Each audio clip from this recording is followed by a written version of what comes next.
Good evening, Wildcats fans, and welcome to tonight's broadcast, Game 3 of 6 in the battle with the Lone Star Brahmas, a 6-game standoff to kick off the holiday break. From the NITEC Sports Center in North Richland Hills, Texas, I'm Alex Von Koitel, bringing you Wildcats hockey presented by Armored Roofing. 5 games have been played between these two teams this season. 4 of them have ended in favor of the Wildcats. Seeking their 9th straight victory, the Cats have the chance tonight to be the first team to sweep the Lone Star Brahmas in this building since January of 2014.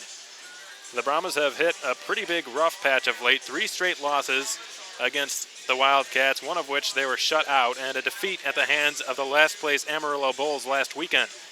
Looking for somewhat of a spark, the Brahmas head coach Dan Wildfung has jumbled up his lines a little bit. We may be seeing a different look to the Lone Star approach tonight. Air Force Academy commit Kyle Patava as well as David Marabella both returned from injury and were in the lineup yesterday, and they contributed based on both sides of the ice. And their starting goaltender, Connor O'Brien, was just called up to the Youngstown Phantoms of the USHL. Corbin Kaspersky gets another start in net tonight for the Brahmas. As for the Wildcats, 8 straight wins, the last of which was a 2-1 defeat of the Brahmas last night. They remain at the helm of the North American Hockey League and have no plans of receding before the holiday break. 22-3-2 is the record for the Wildcats. One of the men who is most responsible for that record is between the pipes tonight, Justin Kappelmaster for the Cats. Puck drop for Game 3 of 6 is just moments away, folks. 2 of the NAHL's finest are going to grind it out here in just a few minutes. Wildcats, Brahmas next.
The national anthem has been sung, and we await the opening face-off here at the NITEC Sports Center. Star Wars night. Lots of Star Wars characters in attendance here tonight. Should be an exciting evening coming off of Teddy Bear Toss from last night here at NITEC's. The starting lineup for the Lone Star Brahmas, again, Corbin Kaspersky attending goal for Coach Dan Wildfung and the Lone Star Brahmas. 7-4-1 the record of this young man, a 1.94 goals against average and a .906 save percentage. Pretty solid numbers for number 33 in white tonight. Bud Madej and Brandon Estes are the blue liners to start. Alex Berardinelli, Joey Fallon, and Troy York will be getting the nod as the forwards to kick things off. No surprises here for the Wildcats. Their starting lineup brought to you by Pelican's Restaurant. The 20s line, Nick Rosa, Johnny Lazarus, Austin Albrecht starting at forward. Rourke Russell and Jeff Baum on defense. Justin Kappelmaster, as was mentioned earlier, in between the pipes for the Wildcats. And what a season he has had. 15-1-1. His only overtime loss coming at the hands of this team in this building about a month and a half ago. But the puck drops, and this game here on this December Saturday night is underway as the Lone Star Brahmas win the opening draw. Alex Berardinelli sets up York, who's in across the line. His shot blocked early on by Russell. As it cycled in behind the net and swung around the boards, it's going to be held in by Bud Madej, whose shot gets blocked and bounces towards that corner. Nick Rosa battles for it. Joey Fallon ends up with it and trips down. No penalty upcoming against the Cats. Nick Rosa is harassed there by Alex Berardinelli. Chipped up the far half wall. Albrecht tries to get it out. No luck with that. The Brahmas exit the ice, a very quick shift, just 35 seconds long, but they had quite a bit of intensity on that first shift. The Wildcats get the puck deep into Lone Star territory. Berardinelli's got it on the left side. He'll chip it out to center, fakes out Dalton. Beaulieu gives it on back to Noah Gilreath, who sets up Ryan Burnett through the neutral zone. Burnett takes it wide, right side, shoots, pad save, second chance, stopped again by Kaspersky, and the ref lost sight of it, so he blows the whistle. 57 seconds have come to pass here in period one, and it's been an exciting 57 seconds, a very good early shift by the Lone Star Brahmas to put the pressure on. And the Wildcats getting the first shot on goal. It was Ryan Burnett, and he was denied by the left pad of Kaspersky. So this time, Kaspersky stops the first shot he faced, unlike last night. Gilreath hammers one, blocker save, as the puck was waffle boarded there by Corbin Kaspersky. And here come the Brahmas. Kyle Pataba nearly jumped over Noah Gilreath there, goes after it himself in the far corner. Now it's loose in behind the net. Dalton whacks at it. He's stymied there by Kessel, comes back to Kessel. He shoots, stopped by Kappelmaster, and it rolls into the near corner. Few players battling for that loose puck now. It looks like it's going to outnumber the Wildcats down low. The Brahmas end up with it, however. Held in at the point there by the Ferris State commit, and November's defenseman of the month, Cameron Clark, given in behind the net, and the Wildcats escape out to center. Ryan Burnett's gonna get a breakaway. He's in behind the defense. He shoots, pad save by Kaspersky. His biggest save of the night, as Ryan Burnett got a rare chance there, earning a breakaway for himself, getting past Cameron Clark. What a shift he has had, or what a first period he's had. He's got the first two Wildcat shots. Dalton Skelly holds it in, slides one to an empty corner there, and it's picked off. Michael Round sends it up the half wall. Paisan overskates it, as does Van Wy. Taken back across the Wildcats line. Pataba's shot, or Bates' rather, is fought off by Kappelmaster. His first or second save of the night. And Ryan Burnett has had a very good start to this game. As was mentioned, he's got a couple of new line mates now. He took the place of Nikita Litviak on that line with Adam Goodsir and Austin Beaulieu. Interesting to watch as this game goes forward. Paisan with a deceptive shot that was gloved there by Kaspersky as it rolls back into his paraphernalia, and he's going to hold on. 5 shots for the Wildcats, just one being registered for the Brahmas. I thought there were 2. But regardless, the score remains deadlocked at 0 apiece. 17:37 is the time remaining here in period 1, which is brought to you by American Classifieds, and the Wildcats now will go to work on an offensive zone face-off opportunity as a line full of Europeans, Alexei Poikla, Max Reisinger, Nikita Litviak take the ice for this face-off, which will take place to the left of Corbin Kaspersky.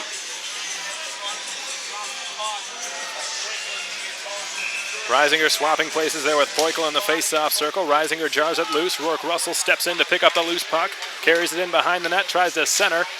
Didn't quite fool out the goaltender. It went off the side of the goal, and he's going to cover up. Kaspersky's got his glove on it. Now it looks like they finally gave that second shot that I believed I saw to Kappelmaster. So Kappelmaster 2 for 2 on the night. Kaspersky 5 for 5. And it looks like there's a broken stick on the ice that's now just been handed to the Wildcats bench. The referee tonight, same as last night, as are the linesmen. Michael Menard is the ref. Aaron Schacht and Roko Stachowiak are the linesmen. Poikla wins the face-off. Rourke Russell picks up the loose puck. Wheels to the outside, cuts into the middle, and he was stick-checked there as he cut into the slot. He will rescue the puck at the near point and feather one in down low. Poikla is shrugged off of it there. In the corner, tries to jar it loose, and he does, but it goes to the wrong guy. Alex Berardinelli down the left wing, centers one, fouling across, a shot, glove save, Kappelmaster, his best of the night. That was a dandy and a half. Several players battling for that puck now along the far half wall. Fallon chipped it deep, went off of the referee Menard's skate, picked up by Russell. Russell sets up Alexei Poikla now, and he will work the puck out to center and shoot it into the Brahma zone. Bud Midday plays it back out into neutral ice. Poikla gives it back to Baum. Now here's Jake Dalton with his head up. The Bowling Green commit gains the red line, sends it through neutral ice and into Lone Star territory. Bud Midday's on it. Midday flips it all the way back down the length. Kappelmaster will come out of his net to play it. Here's Jake Dalton. Dalton tries to get it up the near wing. It works its way to Austin Albrecht on his off wing. Albrecht switches places there with Lazarus on the crisscross. Played in front, and it was stopped by Kaspersky on an awkward-looking stop. Carson Kelly now in deep for the Lone Star Brahmas. He works his way out in front of the net and sets up a man in the middle of the ice there, and David Marabella. Albrecht knocks it loose back to himself. Stolen off his stick by the former Wildcat Hogan Davidson. Kelly's shot blocked by Albrecht. Rolls in behind the net. Gilreath goes straight after it, as does Andre Paisan. Oh, that's Nick Rosa, rather. Rosa ends up with it. Gilraith falls down, but the Wildcats escape with no harm done. Albrecht gives it rink wide for Johnny Lazarus. Albrecht redirected that pass, which was in the air. Got it into the offensive zone, and the Brahmas have just iced the puck. 15:40 remain in period one. No score in our game. 5-3 are the shots on goal, favoring the Wichita Falls Wildcats.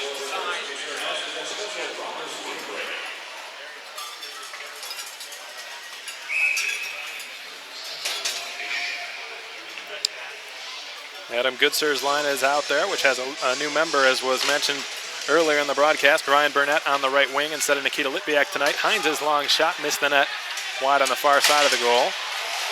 And Michael Rounds collides there with Peter Kessel along the half boards. Look out, it's picked up by Cameron Clark, who dances his way in on his backhand, tucks it in front, stopped by Kappelmaster. Doesn't know where it is, but it's covered up, and it was finally knocked loose, but after the whistle was blown and Kappelmaster took a beating there after making the save, the net was also dislodged. Well, the Brahmas have not been afraid to carry that puck right into chaos.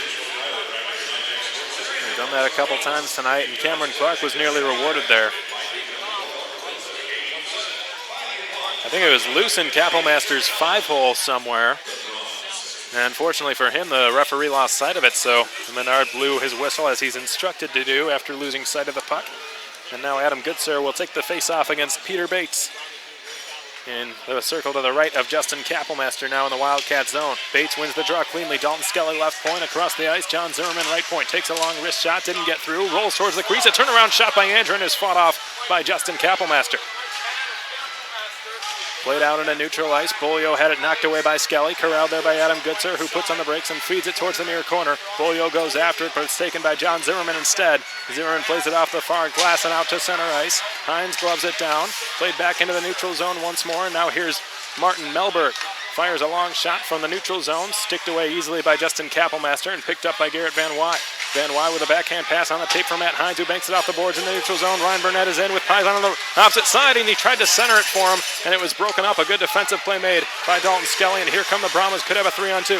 Peter Bates skates into the slot, drops it off. Melberg's got it. He holds, he shoots, just missed wide, and it rattles all the way around the boards and back out into the neutral zone. Brandon Estes fires it right back in. Rourke Russell's going to have a look.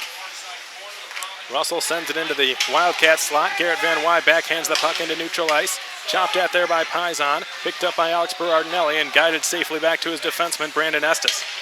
Estes will have to turn. He fires one, hoping for York, who was cherry picking there. York sets up Berardinelli nicely. His shot fought off Kappelmaster. And another save by the Wildcats goaltender, and the Brahmas have tipped the scales in their favor. 6-5 now, the shots on goal favoring the Brahmas after they were being outshot 5-1. So 5 consecutive shots for the Lone Star Brahmas, and a bit of a momentum surge here for the team in white, black, and purple.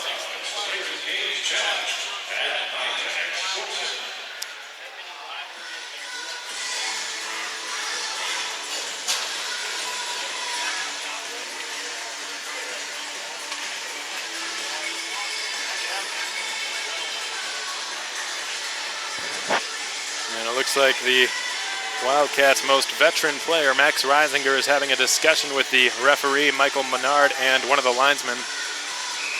I'm not sure what his cause was there, but he exchanged a few words, but we're going to drop the puck here, and the faceoff was won by the Wildcats in the defensive zone. In the near corner, a few players battle away for it. Wickline jars it loose as it's eventually picked up and sent back towards the point, held in. Pataba turns and shoots, blocked by Max Reisinger. Ricochets back towards that same corner. Gilraith is pinned to the end boards there by Kyle Pataba. Comes loose out in front. A turnaround shot denied by Kappelmaster. Played behind the net once more. Reisinger is tangled up with Cody Wickline. Finally, the Wildcats are able to clear out to center. Nikita Litviak is run into by Brandon Estes, whom he did not see. Litviak takes another hit there by Wickline, but the puck is skated out of harm's way by Alexei Poikala and redirected further by Gilraith. Brandon Estes goes back, both teams completing partial line changes. Estes reverses one behind his own net. He was pocket picked there by Nikita Litviak, who's been out there for quite a while. Lazarus scoops it up, tried to feed it back to the left point for Michael Rounds, the right point rather, intercepted by Carson Kelly and given back to Brandon Estes. Lazarus puts on the pressure on the forecheck. Estes eludes him well. D-to-D pass. Now it works its way to Hogan Davidson flying down the left wing. Davidson one-hands it in behind the Wildcats net. Kapellmeister took an awkward tumble, but the Wildcats have gotten it out of harm's way, and it looks like the net might have been dislodged, so the puck will stay in the Wildcat zone.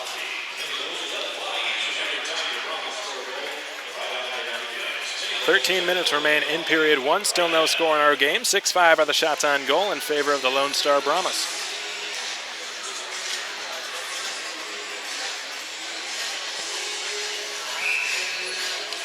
Peter Bates will take the draw against Adam Goodser now in the face-off circle to the left of Justin Kapellmeister. The puck is rattled in behind the Wildcats net, and it's banked out to center. Lurking there for it was Austin Beaulieu, but before it could get to him, Sean Giles had intercepted it. Goodser ends up with it near point. There's a few dangle moves and shot one right into the shin guards of Peter Bates. Peter Bates goes after it in his own corner and sets up Martin Melberg. Melberg stripped of it by Ryan Burnett. Played in behind the Lone Star net, turned there by Oscar Andren. Backhanded out to center. Melberg chips it further. There goes Peter Bates on a one-on-one against Russell. Russell defends him every step of the way. Bates has to spin away from him and guide it on in behind the Wildcats net. Back in that left corner once more. The puck has been there half the game, it seems like. Austin Beaulieu hooks one all the way down into the Lone Star zone. Cameron Clark gloves it down. The forwards make a line change for both teams. Cameron Clark lost a handle on the puck. Burnett chops it right to Sean Giles. Giles plays it safely ahead. Carson Kelly goes in behind the Wildcats net. Kapellmeister rolls it around the boards again. Paisan out to center. He missed the intended target in Ben Lown. It goes the length of the ice. Icing will be the call. No, it's been waved off. Skelly overskates the puck. John Zimmerman picks it up. Zimmerman sends one beautifully on the tape for Carson Kelly. Kelly's got a man behind him in Davidson, and he gives it to him. Davidson goes right back for Kelly, hoping for a give-and-go play. No luck with that. Oh, down goes Paisan, and he wasn't happy with it. He's lost his helmet. Paisan skating without a helmet. He is now screaming at the referee. He wanted a penalty. And that Wildcats helmet is still loose in the Wichita Falls zone. Looked like some incidental contact there from my vantage point, but I didn't get quite a good look at it. Kapellmeister now leaves the puck in behind the Wildcats net. Garrett Van Wy gives it to Noah Gilraith. Gilraith goes D-to-D for Jake Dalton. Dalton through the middle of the ice. Sets up Nikita Litviak, whose shot is sticked away by Kaspersky. The first shot he's faced in quite some time as we near the midway point of period one, still scoreless. And the shots on goal are 6 apiece. Michael Rounds pinches towards the right corner. Tries to deal it on down low there for Nikita Litviak. Chipped back to the point, and Reisinger could not corral possession of the puck. Hines has to turn with it in his own zone and split the ice for Alexei Poikala. Poikala fights his way over the Lone Star line. Puck is battled for by several players, backhanded in around the end boards. Litviak goes after it, collides with York. Litviak having the size advantage there. One possession of the puck, played it off the back of the net. Reisinger goes after it. Reisinger's a bit outnumbered there in the corner battling for that puck, but his line mates jump in to help him out. Rounds wins it. Rounds gets it right back and sets up Reisinger again, but he was stymied there by Alex Berardinelli, and the puck has been worked out to center. Joey Fallon will try to take it wide on Michael Rounds. He slid it through the net mouth, and Batava was just a bit behind the play. He was coming off a line change. His pass intercepted by Lazarus, and there he goes down his off wing. Johnny Lazarus crisscrosses there with Albrecht. Albrecht shoots. He missed the net wide, and it rattles in behind and around the near half wall. Baum pinches in and goes down low.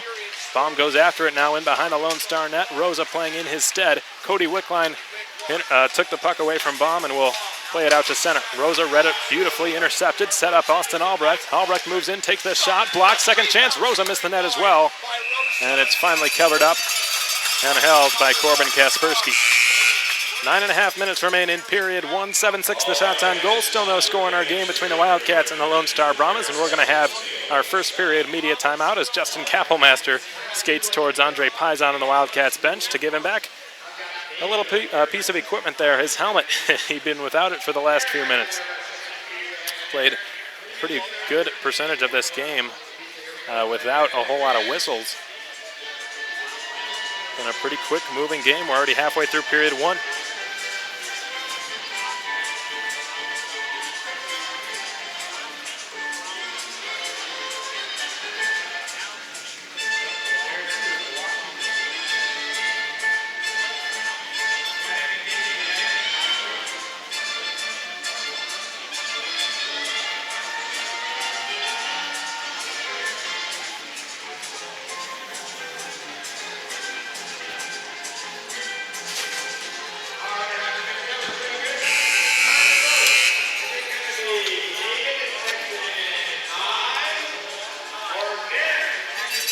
always, fans, if at any point you'd like me to give you a shout-out throughout this broadcast, go ahead and shoot the Wildcats Twitter page a message. Let us know who you are. Let us know where you're tuning in from. Let us know why you're tuning in. And I'd be more than happy to give you a shout-out before this game comes to an end, as Rourke Russell turns and shoots, and it was blocked by a diving Oscar Andren. Another chance. Russell missed the net, and it was tipped wide by Johnny Lazarus.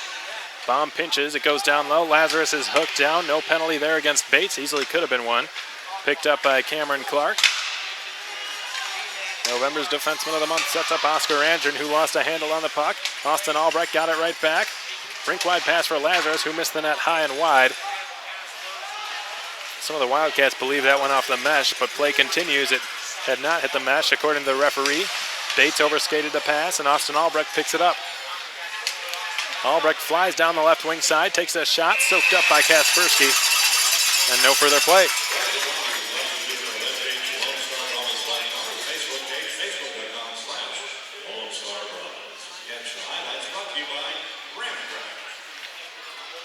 I'd like to give a shout out to Jim Jeffries, one of our longtime off-ice officials. Thank you so much, Jim, for tuning into Wildcats Hockey presented by Armored Roofing. We very much appreciate all you do for the team, and thanks again for tuning in to enjoy the Wildcats and look on as hopefully the Wildcats can sweep the Brahmas in this building. The last time the Brahmas were swept in this building was January of 2014. It would be quite the feat if they can manage to pull that off.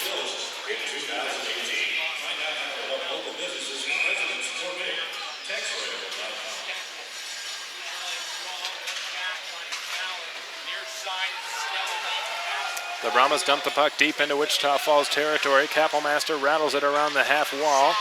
Held in, at least temporarily. Gutzer goes down to his knees and one hands the puck back out to center. Fired right back in. Noah Gilreath in his own zone on the left side. Sets up Adam Gutzer now through neutral ice. Banks it off the glass and all the way down. No icing here. Kaspersky leaves it for John Zimmerman, who has to wrap it around the far half wall. Chipped off the stick of Marabella. Austin Beaulieu gives it back to Dalton at the point, whose shot is blocked by Berardinelli. Gilreath hammers a shot that gets through on goal, and it looks like Kaspersky's got it, but it's knocked loose. And finally, the Brahmas will escape out to center. Berardinelli was set up by Marabella, dumped into Wildcats ice. Dalton shoots it around his own end boards. Played back to the point. Kelly keeps it in, tries to backhand a pass in the direction of Marabella, who was not expecting it. And the puck goes to the left corner again. Carson Kelly slips it across. Hogan Davidson has to turn with it. He's pinned to the half wall there by Noah Gilreath. Popped loose in behind the net. Kelly goes after it. So does Hogan Davidson. Davidson chops it back to Bud Madej, whose long shot missed the net. Dalton's going to go after it. That's Ben Lown, rather. Lown shoots it out to neutral ice, and Brandon Estes gives it on back to Bud Madej. Two right-handed defensemen. Now here's Kyle Pataba. Dances his way into the Wildcat zone. Takes a weak shot through a couple of legs and skates, and Kappelmaster saw it easily. And look out, we've got some helter-skelter going on near the Wildcats net, and a lot of the fans here wanting a penalty.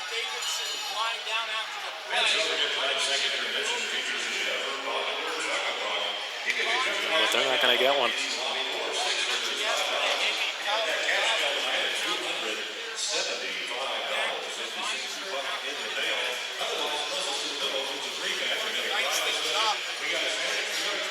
And thank you so much to Mike and Leslie Rounds, the parents of Michael Rounds, tuning in from Mount Pleasant, Michigan, Michael's hometown. Thanks so much for tuning into Wildcats Hockey, presented by Armored Roofing. Thanks for supporting us on FastHockey.com. We hope you've enjoyed the season that Michael Rounds has had. He has really emerged as one of the better offensive defensemen for the Wildcats this season. He's worked his way to being number 2 power play defenseman on the point, and has really demonstrated a pretty good ability to get his shots through traffic. He's got a very deceptive and hard, accurate wrist shot that has made him a very valuable blue liner for the Wildcats this season. Next, Reisinger puts it behind the net, and Rounds wraps it around the half boards now. Lown chips it back out to center. Van Wy goes after it. He pressures Martin Mellberg, the Swedish winger, who turns and gives it to Kyle Pataba. Pataba, the Air Force Academy commit, drops it off for, that's Brandon Estes. Estes shoots one into neutral ice. Bates had his stick lifted by Hines. Hines will just retreat back to his bench and go for a line change, where he's replaced there by Rourke Russell. Russell runs into Martin Mellberg in the neutral zone. Poikala dances his way across the Brahmas line, fires it around the end wall. Garrett Van Wy, or that's Reisinger rather, who goes after it. Bates is running to behind the Lone Star net by Alexei Poikla, and the Brahmas have just airmailed this puck all the way down the ice as Rourke Russell is back to play it. 6 minutes remain in period one. 9-6 the shots on goal, but still no score in our game as we approach the waning stages of period one. Rourke Russell with a nice backhand feed that works its way in the direction of Max Reisinger. Poikla has to ratchet back and deal it into neutral ice, where Jeff Baum will take over possession. Jeff Baum with 5.5 to go in the period goes D-to-D for Rourke Russell, who takes it in behind his own goal. The Wildcats completing a forward line change.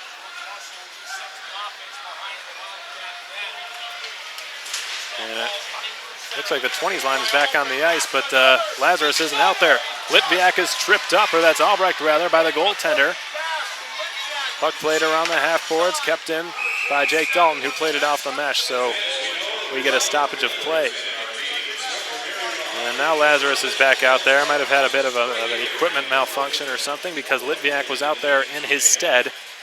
But Lazarus is back out there, so rest assured, Wildcats fans, he is fine. We're going to have a neutral zone face-off now between Nick Rosa and Hogan Davidson, and it's won by Rosa. Noah Gilraith for Jake Dalton. Dalton fires it off the skate of Nick Rosa. Gilraith sets up Albrecht over the line, and his pass was a bit behind the intended target there in Rosa. Dalton tried to feed it for him as well. It's intercepted by Hogan Davidson. Davidson crisscrossing in, beautiful move. He shoots, pad saved by Kapelmaster. What moves by Hogan Davidson. My goodness, this kid can really stick handle.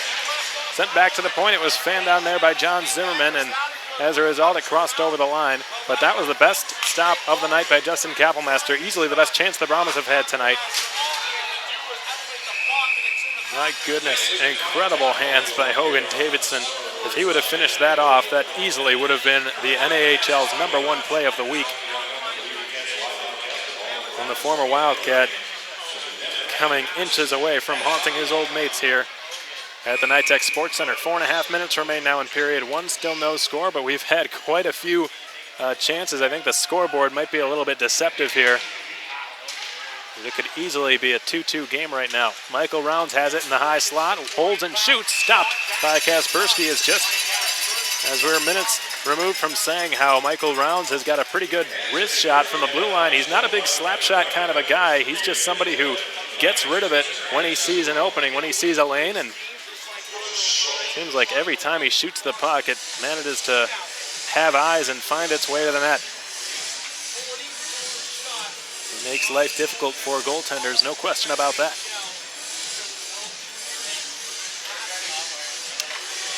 4.5 minutes remaining in period one, still no score. 10-7 the shots on goal, and the Cats with a chance on an offensive zone draw. Oscar Andren having to take the place of Peter Bates, so Goodsir wins the draw from the winger. Sent back to Hines, whose long shot stung Melberg, but he's back up to his skates. Oscar Andren, his fellow Swede, negotiates his way across the Wildcats line, takes the shot. It was a change-up, and it missed wide on the short side. It's loose at the side of the goal. The referee lost sight of it, so he blows the whistle.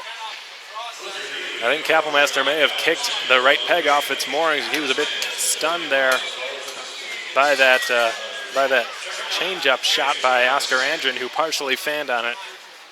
And Andren is somebody who can really shoot the puck. He proved that last night. He had the only Lone Star goal, and it was an absolute beauty. It was a perfectly placed shot into the top right corner of the net, the glove side of Justin Kapelmaster. And Andren has had to adjust to life without his two fellow Swedish wingers that he had last season. And look, backdoor pass from Burnett, and what a save is made by Kaspersky on Adam Goodsir. Highway robbery there by Kaspersky. Goodsir had a wide open net.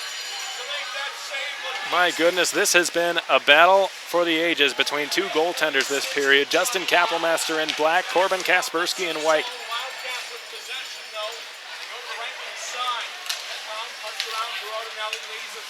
Andre Paisan is offside, so the whistle blows, and we get a stoppage of play. My goodness, this 0-0 score is undoubtedly now deceptive of what this game has been like.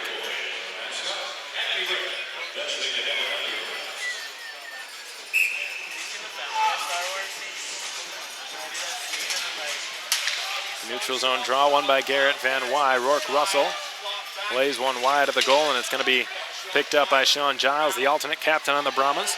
Giles gets it all the way down into the Wildcat zone, and another icing is called against the Brahmas.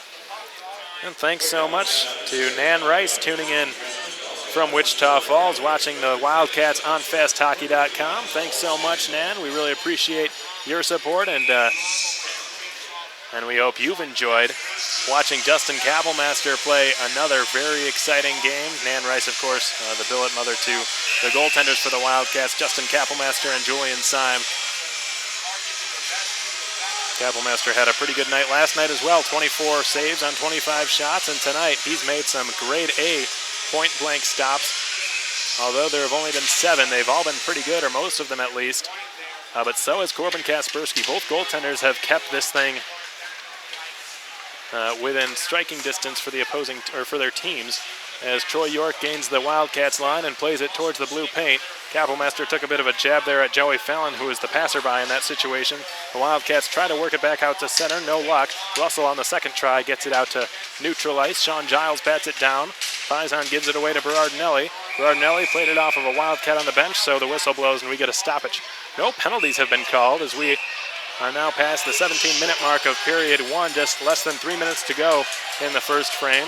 There have been no goals, there have been no penalties, yet this has been a very exciting game to watch and to call. And there's a bit of a disagreement ensuing now in front of the Wildcats bench.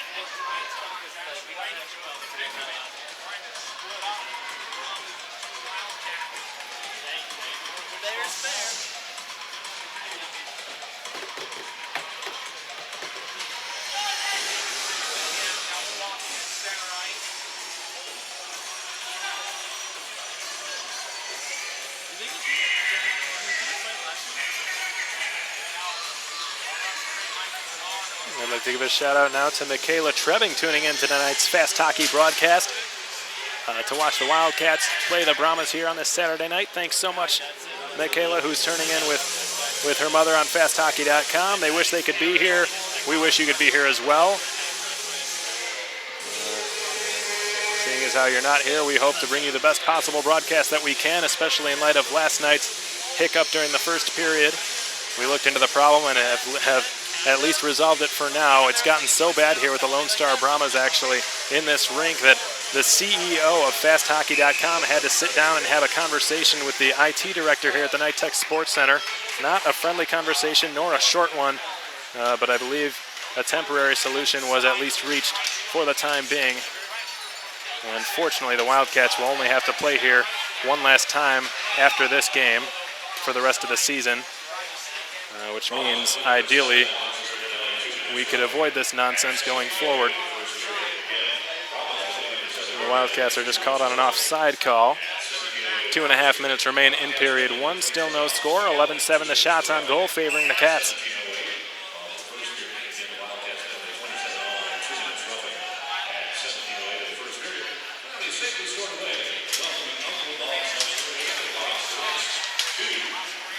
Here's Max Reisinger. Reisinger plays it towards the right corner. Dalton Skelly slams on the brakes behind the Lone Star net. Played up the half wall. Melberg tries to chip it there to Peter Bates. He ends up doing so. Bates goes after it in front of the Lone Star logos. Knocked out of midair by Reisinger and back to Jake Dalton. Dalton ran into the linesman and the puck was loose in between his skates as we approach the 18-minute mark. Just 2 minutes remain in period 1. Jake Dalton goes after it in the far corner. Bates knocks it off his stick. Melberg's right in the vicinity. Dalton runs into Bates there. Poikala picks up the puck and shoots it ahead a bit too far for Nikita Litviak. No icing. The Wildcats complete a line change. The European line is off the ice. Dalton Skelly's got it in his own zone and shoots it back out to center. The Grosse Ile, Michigan native Noah Gilreath plays it right back out into neutral ice. Dalton Skelly's run into by Paisan, and Kessel drops it back for John Zimmerman. Zimmerman tried to play it ahead for a lurking Wick line. Instead, that goes the other way. Here's Johnny Lazarus, right wing side, holds, waits, looks to the back and centers. And a delayed penalty is upcoming here. I believe it's going to be against the Brahmas. The net was knocked Katawampus in behind Kaspersky. Not sure who did it, but there's finally going to be a penalty called for the first time in this game, and I believe it will be against the Brahmas. Lazarus tried, not sure if it was a centering pass or a wraparound attempt. He just kind of threw it into the midst of the chaos there. And Nick Rosa being sent to the Wildcats penalty box. Not sure what he did. Albrecht is already in there. Rosa's going to have a seat and join him.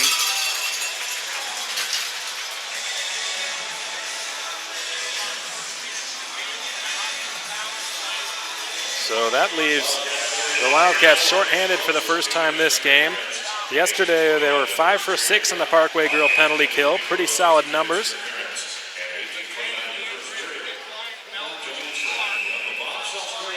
So it's going to be interference against number 24 in black, Nick Rosa. And the league's number 2 penalty kill goes to work here as the whistle blows. And another interference call, looks like. And this time it's going to be against the Brahmas' Oscar Andrin.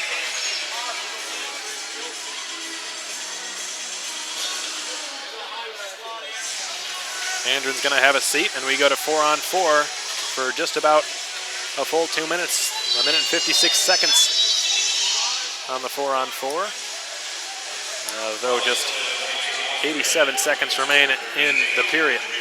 We're still scoreless here at Knight-Tex. 11-7 remain the shots on goal, but we'll likely see some more here in the last 87 seconds in this period as we've got some more open ice 4-on-4 hockey. Adam Goodser steps in to take the draw. He wins it, but nobody was in the vicinity except for Cam Clark, who scoops it up. Cam Clark wheels it up to Martin Melberg, who guides it on back there for Sean Giles. The Brahmas' ultimate captain skates it down the left wing and shoots. Pad save, second chance, stopped again by Kappelmaster, and he's got it. And Goodser was just shoved there by Sean Giles after the whistle. That's 2 point-blank saves by Justin Kappelmaster, his 8th and his 9th of the night.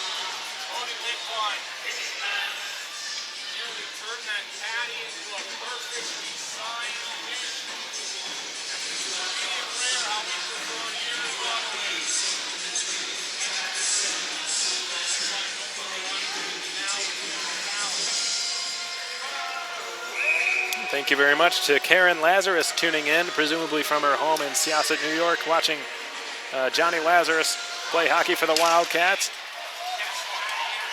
Thank you very much for your support. Austin Albrecht, or Bolio rather, fired a long-range shot that was knocked into the corner easily there by Corbin Kaspersky. Puck picked up from in behind the Wildcat, or the Brahmas net rather, by Cam Clark, who sets up Joey Fallon. The Princeton commit drops it off for the November Defenseman of the Month, who played it in behind, and it's picked up by the Colleyville, Texas native Jeff Baum and given to the youngest player on the Wildcats, Adam Goodser. Russell falls down in the neutral zone. The Brahmas are going to look to take advantage. They're in across the Wildcats line with some numbers. Estes kicks it to his stick and shoots from a sharp angle, and it was gloved and held by Kappelmaster. Got a bit tongue-tied there. 10 shots on goal now for the Brahmas. None of them have solved Kappelmaster. A dozen for the Cats. None have solved Corbin Kaspersky. And the last minute of play is brought to you by La Quinta Inn and Suites, the official host hotel of your Wichita Falls Wildcats.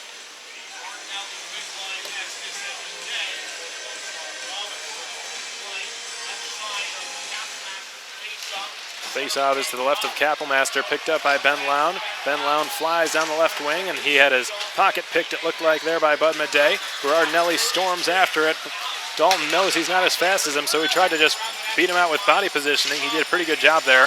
Gilreath wedges it loose there for Garrett Van Wy. Van Wy skates it ahead as the pass from Dalton just missed him. A good planned play there by Van Wy, and Dalton just didn't work out. Held in right point, one last shot from Lown. Right pad save, Kaspersky. As Van Wy fires a late shot on goal, the buzzer had already sounded and the first period has come to an end. After one period of hockey here at the Knight-Tex Sports Center, 20 minutes have gone by. No scores have been tallied. 2 penalties apiece. Well, I guess the couple were offsetting. Austin Albrecht and Alex Berardinelli earlier on for roughing. And then 2 interference penalties, one for Nick Rosa, and one shortly thereafter for the Lone Star Brahmas' Oscar Andrin. That's going to do it here from the Knight-Tex Sports Center for period 1. We're going to take a short break, and when we come back, we're going to have an intermission interview with Wildcats defenseman Jeff Baum. Stay tuned.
understatement. You guys have had quite an impressive showing as a defensive unit.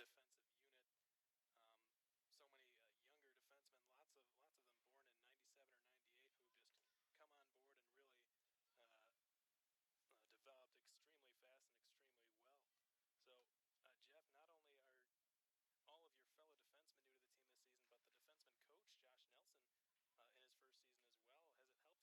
defensemen new to the team this season, but the defenseman coach, Josh Nelson, in his first season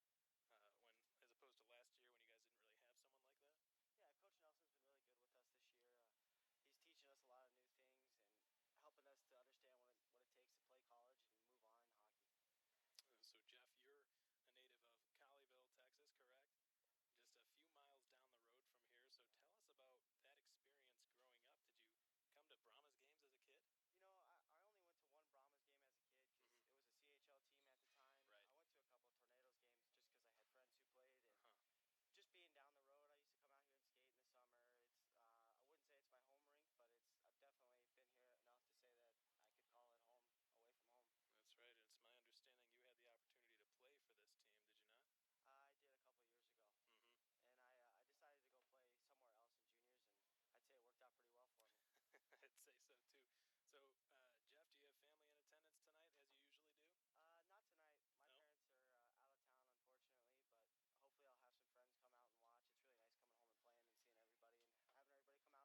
you guys didn't really have someone like that? Yeah, Coach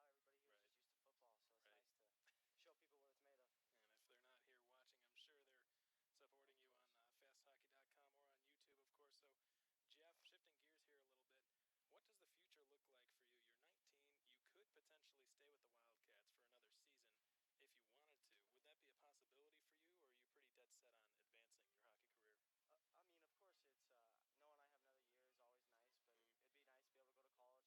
So, Jeff, I've got one last question for you. You've played this team quite a few times in the last season and a half or so, you could say.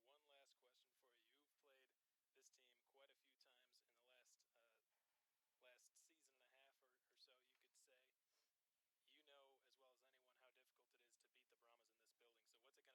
a second loss here tonight. Well, best of luck to you in that regard. Of course, game 2 of 6 in a 6-game standoff. Talk about a grind. 6 games in a row against the Lone Star Brahmas, two of the best teams in the North American Hockey League, going at it here tonight at the Night Tech Sports Center. And Jeff, thank you so much for your time. We really appreciate it. Thanks for having me. Of course. So that's Jeff Baum, defenseman on your Wichita Falls Wildcats, and I'm Alex Von Coyle, bringing you your first intermission report. We'll be right back to bring you your out-of-town scoreboard in just a few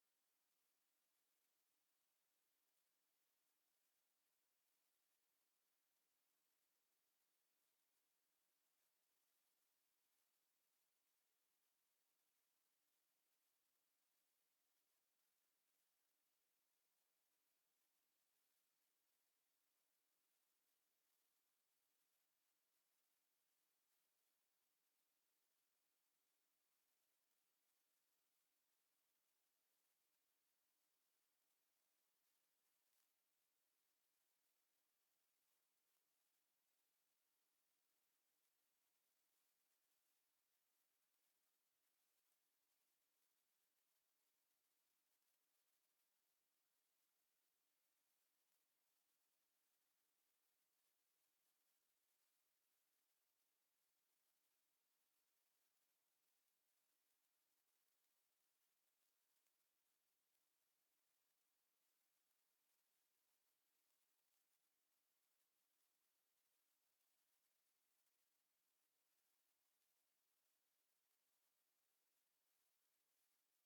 either fasthockey.com or our audio-only broadcast on YouTube.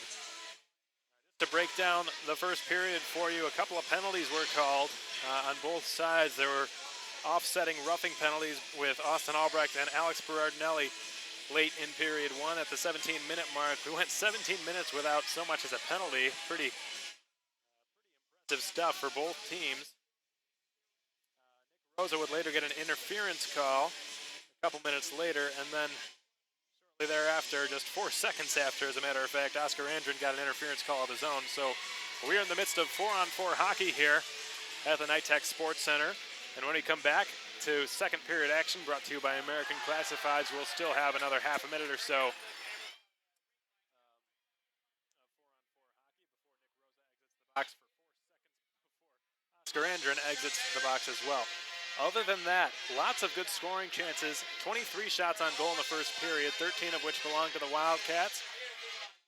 There were some A-plus saves made by both goaltenders. This game could easily be 3-2 or 3-3 right now, but it is not. I can recall at least 2 or 3 instances on both sides that could very well end up on a highlight reel. So that brings us to now, still scoreless, believe it or not, as we are 1/3 of the way through this game.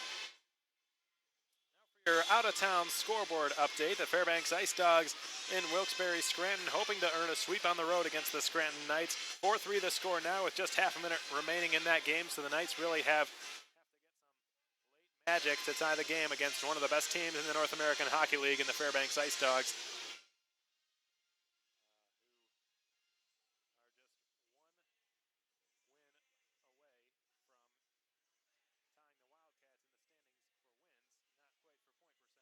The Fairbanks Ice Dogs win this game, the Wildcats lose tonight, then the records between the two teams will be identical. The Johnstown Tomahawks out in Aston, Pennsylvania, they're being defeated 4-1 at the moment by the Aston Rebels. 7.5 minutes remain in that game. The Kenai River Brown Bears in New Jersey, they're at least putting up a fight tonight. They were spanked last night 7-1 after scoring the first goal of the game, but the New Jersey Titans really things around in their favor, to say the least. Scored 7 unanswered and sent the Kenai River Brown Bears back to the hotel room in New Jersey a bit stunned. The score now 3-2 again in the second intermission out in New Jersey. The Janesville Jets hosting the Springfield Blues once again. They trail Springfield by a score of 2-1. Janesville came back last night and won the game on home ice at the Janesville Ice Arena in southern Wisconsin to come back and defeat the Springfield Junior Blues. 3-0 the score for the Minnesota Magicians over the Minot Minotauros. Way up at the Richfield Ice Complex in Minnesota. And the Minot Minotauros going through a bit of a struggle of late. The Magicians scored 3 second period goals, all unanswered. And they lead 3-0 about halfway through regulation time in that game. Another South Division matchup, the Topeka Roadrunners in Odessa playing the Jackalopes. And boy, this team, if there's one team that's as hot as the Wildcats, it's undoubtedly the Topeka Roadrunners. They've now won 9 games in a row, threatening to win their 10th. The last game they lost, November 23rd, against the Wildcats at the KYC. That's the last time they lost a game, so they've been on an absolute tear of late. They defeated the Odessa Jackalopes last name in a very difficult building to play in. And tonight they scored the first 4 goals in the first period, all unanswered. Dominic Lutz, Cam Strong, Yuhiko Saka, and J.B. Baker, 2 of which were on the power play. Hampus Shodal finally got the Jackalopes on the board early on in period 2 on a shorthanded goal. Other than that, the Jackalopes have struggled almost as much as the Roadrunners have succeeded of late. So one team kind of falling off the edge in the South Division, another really improving. Remember, it didn't seem like it was long ago, the Roadrunners were 10-10 with an even road record and an even home record. The most 500 team you can imagine. Now they're 18-11, looking to become 19-11 tonight.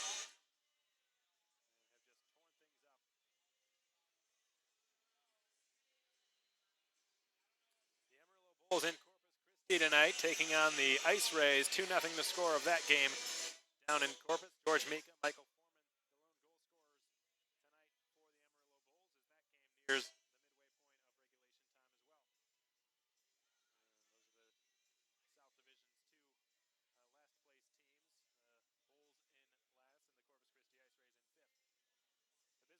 Wildcats are in Brookings at the Larson Ice Center in South Dakota.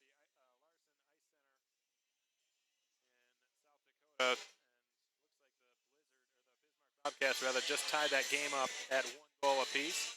They had been trailing. Now it's deadlocked at 1-1. Looks like former Wildcat Parker Mismash is a healthy scratch for that game. And finally, again, this game still deadlocked with no goals, even though the period did not reflect that one bit. 23 shots fired on goal. Again, 13 for the Wildcats. Not a whole lot of penalties either, just 4 total, 2 on each side, and 2 of those were offsetting roughing penalties. When we come back in about 6 minutes or so, we're going to have 4-on-4 hockey for about a half minute before returning to full strength. The Wildcats looking for another sweep on the road. The Brahmas trying to avoid being swept for the first time on home ice since January of 2014. All that and more coming your way in just a few minutes. Stay tuned.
Back to the Nitech Sports Center, folks.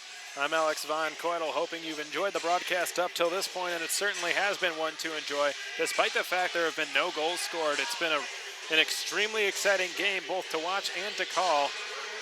23 shots were fired on goal, 13 for the Cats, 10 for the Brahmas.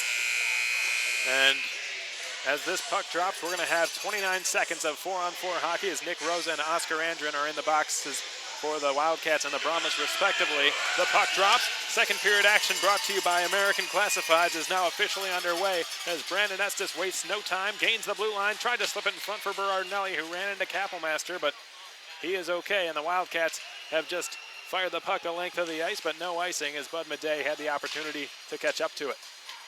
Adam Goodsir had it swept off his stick. Rourke Russell jumps in, knocks the stick out of the hands of Alex Berardinelli, picked up behind the Lone Star net. Bud Madej chops at it, given away to Goodsir, whose shot is blocked by Madej. And Madej sends it out into neutral ice. Cody Wickline is first to it. Stymied there by Rosa, fresh out of the box. Oscar Andrin now out of the box as well, as we go back to 5 skaters aside. Jeff Baum dumps the puck in behind the Lone Star net before going for a line change. Puck rattles around the near half wall as Nick Rosa is hauled down. Played in behind the Brahmas net. Brandon Estes slips it around the far half wall, and as it's skated ahead with a full head of steam by Oscar Andrin, who slipped it across for Wickline. Touch pass across for Berardinelli, whose shot missed. But a penalty will be called against the Wildcats. It's going to be a boarding call against Nick Rosa. So before he even had a chance to go back to the Wildcats bench, he's sent right back to the Cats penalty box. Nick Rosa with back-to-back penalties. That's not something that he's used to, and certainly not something we're used to seeing from him. Rosa has been one of the more disciplined players on the Wildcats this season. Not a whole lot of penalties. Number 24 in black, just 8 penalty minutes before this game began. Now he's got 12. Here.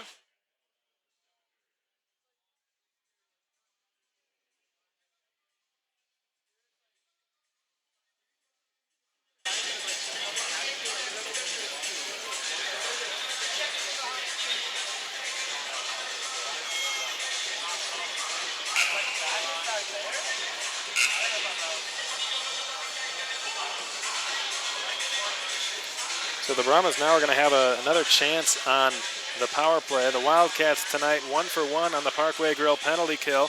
Not sure if you even want to call it, since it was pretty much a 4-on-4 for the entirety of those 2 minutes. And now Hogan Davidson is discussing the call at center ice with Michael Menard, the referee, and one of the linesmen, along with Max Reisinger, the longest tenured player on the Wichita Falls Wildcats. Reisinger, of course, in his last season here in Wichita Falls, he is the only player remaining on that Wildcats bench who played during the Paul Baxter era.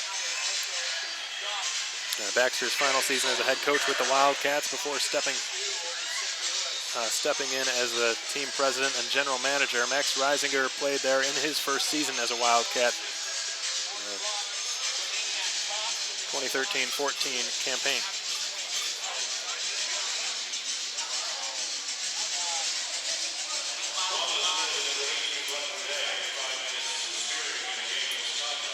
Oh my, folks. Bud Madej has just been given a 5-minute spearing major and a game misconduct. That is what the discussion was about.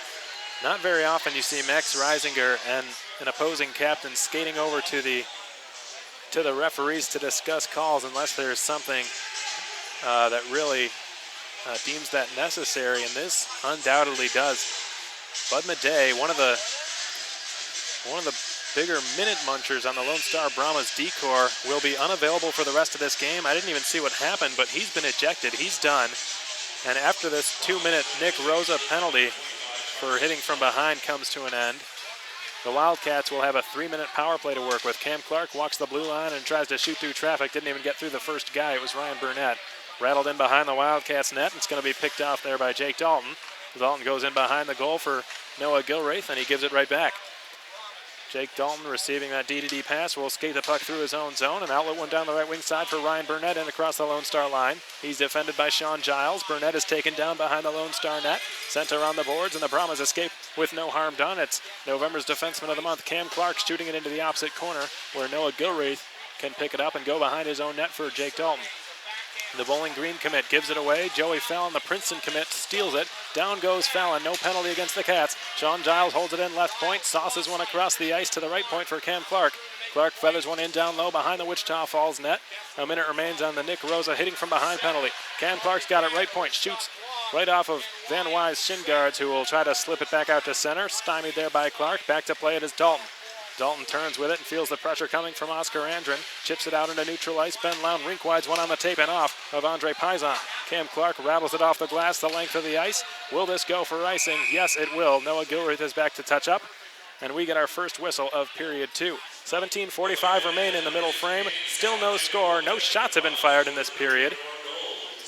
And we are just 3/4 of a minute removed from an extended power play for the Wildcats after Nick Rosa exits the box for his hit from behind. The Cats will have 3 minutes to work their first real Jim Arnold's Collision power play of the night. As Bud Madej is serving a 5-minute spearing major and a game misconduct. Brahmas are down to 5 defensemen. It's always easier to replace a forward than it is a defenseman. So this might come back to bite the Brahmas in a pretty big way. Lown wins the offensive zone face-off, and Hippity hops his way around a couple of Brahmas and had to dump it back into neutral ice, and the Cats fire it immediately back in. Sean Giles had it stripped of him there by Ben Lown. It's guided back to the point. Michael Rounds takes the shot, didn't get through. It hit the second Brahma in front of the net, and that's in the form of Oscar Andrin, who will skate it out of harm's way and take it back into his own zone. Ben Lown turns on the gas now on the forecheck as the Brahmas have it in behind their own net. It's Cameron Clark, the top defenseman perhaps in the entire league. Shoots at the length of the ice. It missed. Andrin goes the length, icing the call against the Brahmas. If they would have done that 8 seconds later, it would not have been an icing because Nick Rosa is just that much time away from being let free out of the penalty box.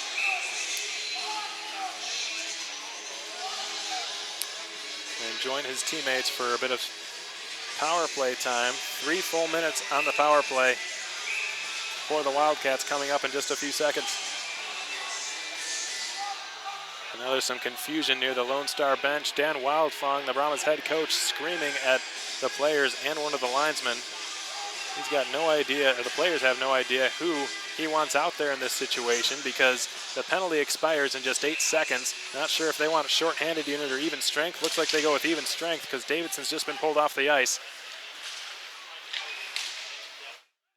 So now it goes in behind the net. Reisinger was stripped of it, held back to the point, and it's Baum now. Rosa's fresh out of the box. Baum walks the line, takes the shot through traffic, and it was blocked by Hogan Davidson. Or check that, it's John Zimmerman. And now Oscar Andrin will negotiate his way back into the Wichita Falls zone. Good lead pass ahead there for Nick Rosa, who tried to play it off the boards for himself, and he was tripped up, and the puck has just been fired the length of the ice. Kappelmaster chips it towards the corner. Jeff Baum pursued there by 2 Brahmas. The pass out to center, missed Reisinger, and it's turned immediately thereafter back into the Wildcat zone, and Kappelmaster has to play it with 2.5 remaining on the Jim Arnold Collision power play for the Wildcats.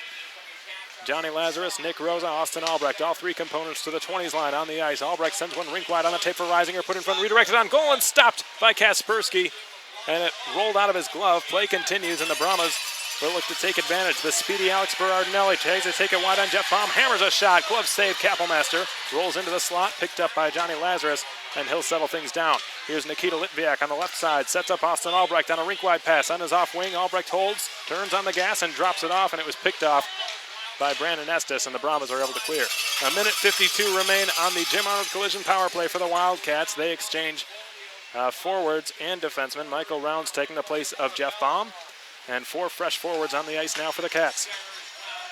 Austin Beaulieu, Nikita Litviak, Adam Goodsir, and Alexei Poikla are the forwards up front for John LaFontaine in this deadly Wichita Falls power play. Poikla holds it in, Rounds his long shot, redirected just wide, missed the near post by less than an inch it looked like. held in, played in the near corner. Rounds pinched in, lost it. Could be a breakaway. Wickline's got it shorthanded all by himself. Wickline is in. He shoots. Stopped by Kappelmaster. His biggest save of the night.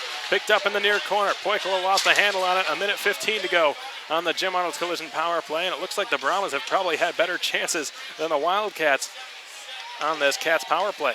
Rounds plays it off the left skate of Poikila, and it's redirected into the Lone Star zone. It's picked up in behind the net and sent out to center. Hogan Davidson's got it down the right wing. Could have a 2-on-1. Sends it across there for Bates. His shot stopped by Kappelmaster. He lays on it. The fans believe this is a goal. And a delayed penalty is upcoming against the Wildcats. The referee looking into the net. No goal. But there will be a penalty on the play.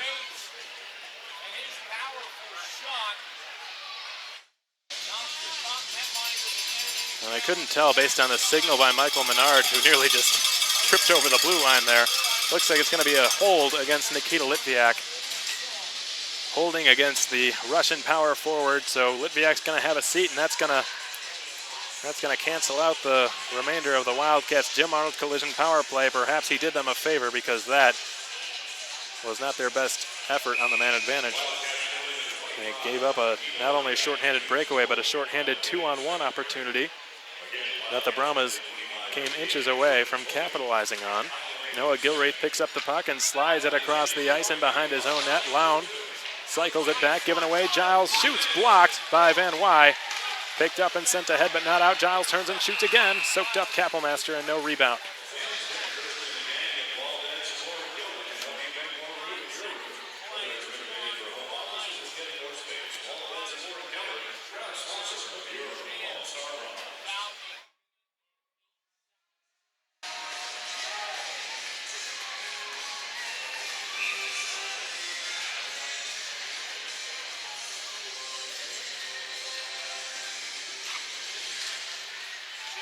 The Brahmas win the faceoff, but Garrett Van Wy powers past Sean Giles. He's got Burnett on the opposite side. Burnett is in. He shoots. Stopped by Kaspersky, but they score. It trickled through. The Wildcats have scored a 4-on-4 goal, and they have opened the scoring up. It's 1-0 Cats.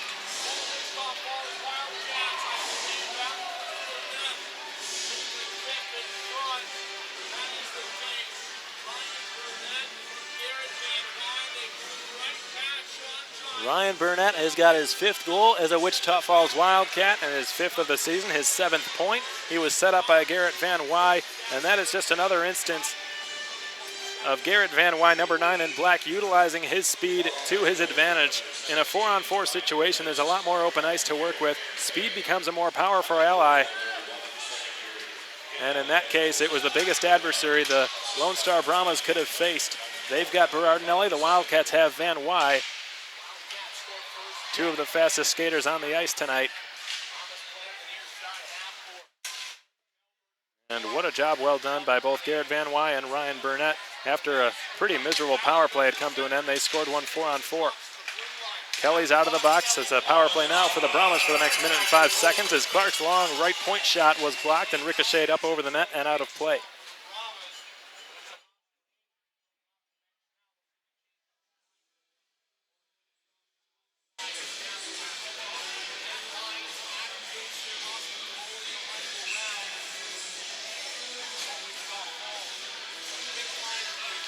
So the Wildcats will have to kill off the remainder of this Nikita Litviak holding penalty. Adam Goodser, Michael Rounds, Austin Bolio, and Matt Hines are on the ice to kill it. Michael Rounds chips it towards the left corner, and Goodser will clear it out to center. Bolio's going to get to it before anyone else does. He's got some time. Left side takes the shot, stopped by Kaspersky, who plays it out to Martin Melberg. The referee will allow that play, so play continues. Here's Oscar Andrin, working his way into the Wildcat zone, deals it off there for Cody Wickline from a severe angle, decides to hold on instead of shoot it. Probably a good decision. He chopped it back to the point. Carson Kelly, or Dalton Skelly rather, played it into the slot, jumped over the stick of Oscar Andrin, who recovers, gives it back to Skelly across the ice, right point. Cam Clark's got it. Clark with his head up looks to make a play, cross ice pass. Andrin shoots, missed the net. Good puck movement there by the Brahmas, but they were not rewarded. Oscar Andrin, who's got as good of a wrist shot as anyone on this Brahmas team, just missed the net, and Kappelmaster can breathe a big sigh of relief after that. Clark weaves his way back into the Cat zone, drops it off at the right point. Oscar Andren chips it further deep into Wildcats territory. The Cats fail to clear. Andren keeps it in, fires it across, held in at the blue line. No, it had just crossed over the line, and the linesman blows his whistle, stopping play. The second period of Wildcats hockey is brought to you by American Classifieds, and now we're just about 8 minutes in, a little less, to period 2. 1-0 the score in favor of the Cats. 16-14 are the shots on goal in favor of the Cats.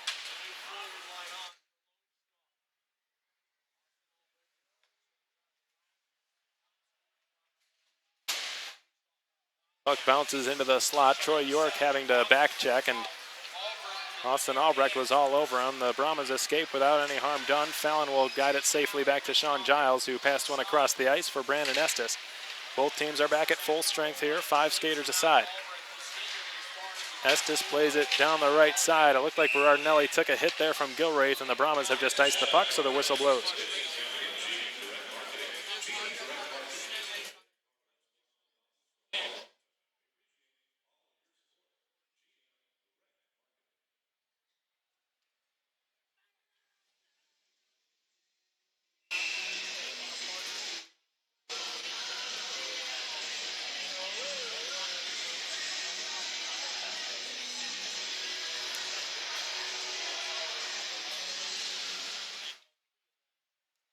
Cats on the offensive zone draw after that icing call. They win the draw, but it was taken off the stick of Garrett Van Wy by Brandon Estes, who wheels deep in his own zone and fakes out Garrett Van Wy. It's played out to center ice and batted down by Jeff Baum, who shoots it off the near side boards. Van Wy lets it go between his stick and skates intentionally. Fired back into neutral ice. Lown turns and gives it away to Brandon Estes. Estes, the defenseman, tried to set up Joey Fallon streaking through the neutral zone. It bounced all the way onto the stick of Rourke Russell instead. Russell played it off of an opposing skate. Fallon back in across the Wildcats line, took a shot and it was blocked. Rolls in behind the net, knocked loose, one-handed in front. Zimmerman's got time. He missed the net wide on the short side. Boy, what a waste of a shot by John Zimmerman. Loose in behind now. Looks like 5 or 6 players are battling for it. It looks like 5. It's a 3-on-2 scrum favoring the Wildcats. And Fallon gives a big shove to Rourke Russell. The 11's really going at it, and it's going to be a penalty against Rourke Russell. He retaliated one too many times. He just cross-checked Joey Fallon down to the ice. He's pleading his case now because Fallon took the first shot at him. But regardless, you've got to keep your cool in those situations, and the young defenseman, Rourke Russell, lost his temper a bit, and he's going to pay the price by sitting in the box for the next couple of minutes.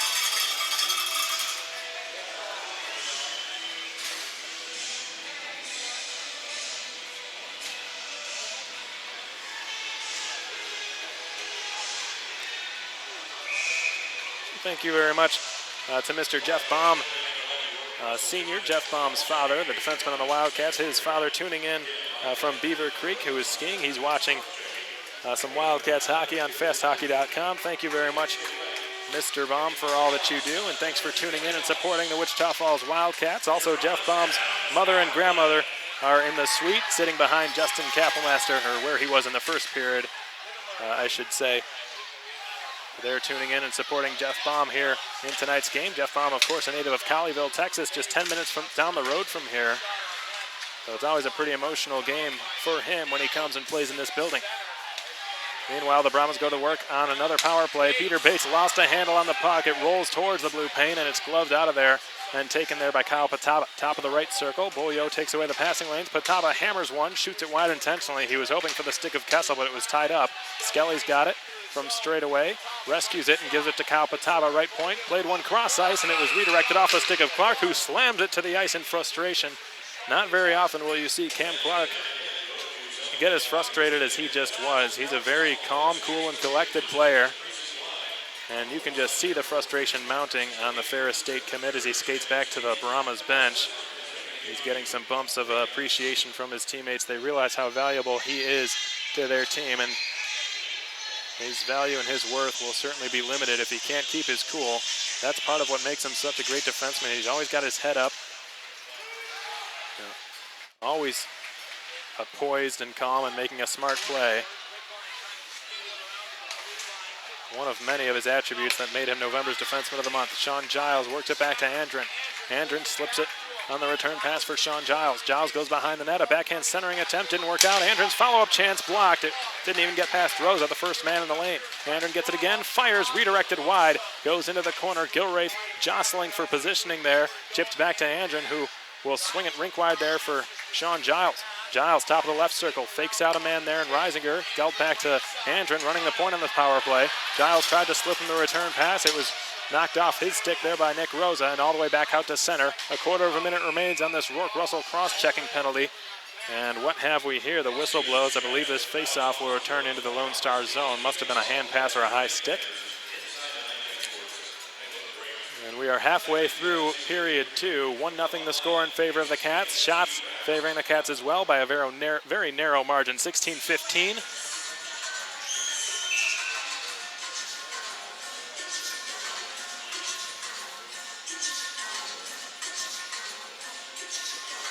Thank you very much to Mr. Kevin Albrecht, the father of the Wildcats' leading scorer this season, Austin Albrecht, tuning in from Austin's hometown of Flemington, New Jersey. Thank you so much to Kevin Albrecht for tuning in to some Wildcats hockey, brought to you by Armored Roofing on FastHockey.com. We really appreciate your support. Cam Clark takes a shot, fought off awkwardly by Kappelmaster, sent into neutral ice. Diving there to break it up was Dalton Skelly. What a good defensive play made by Dalton Skelly, who's more of an offensive-minded guy.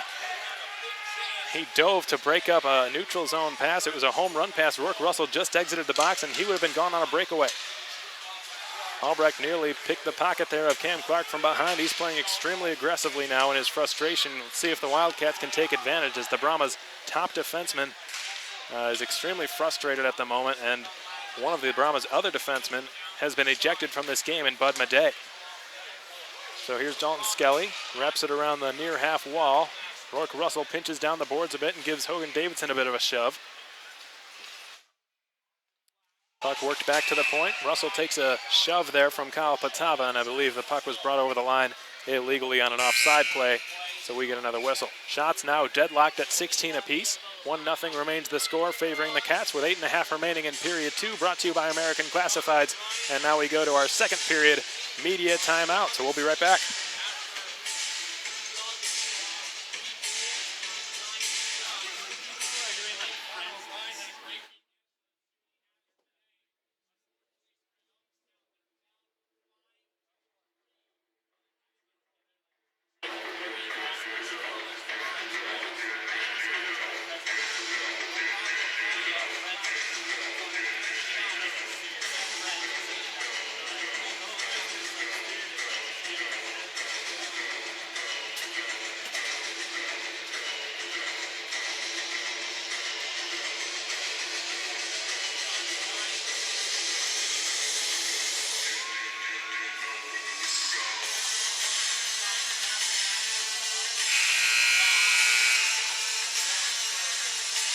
Hey, Brahma Land, did you know that this is your last chance to cheer for the Brahmas until next year?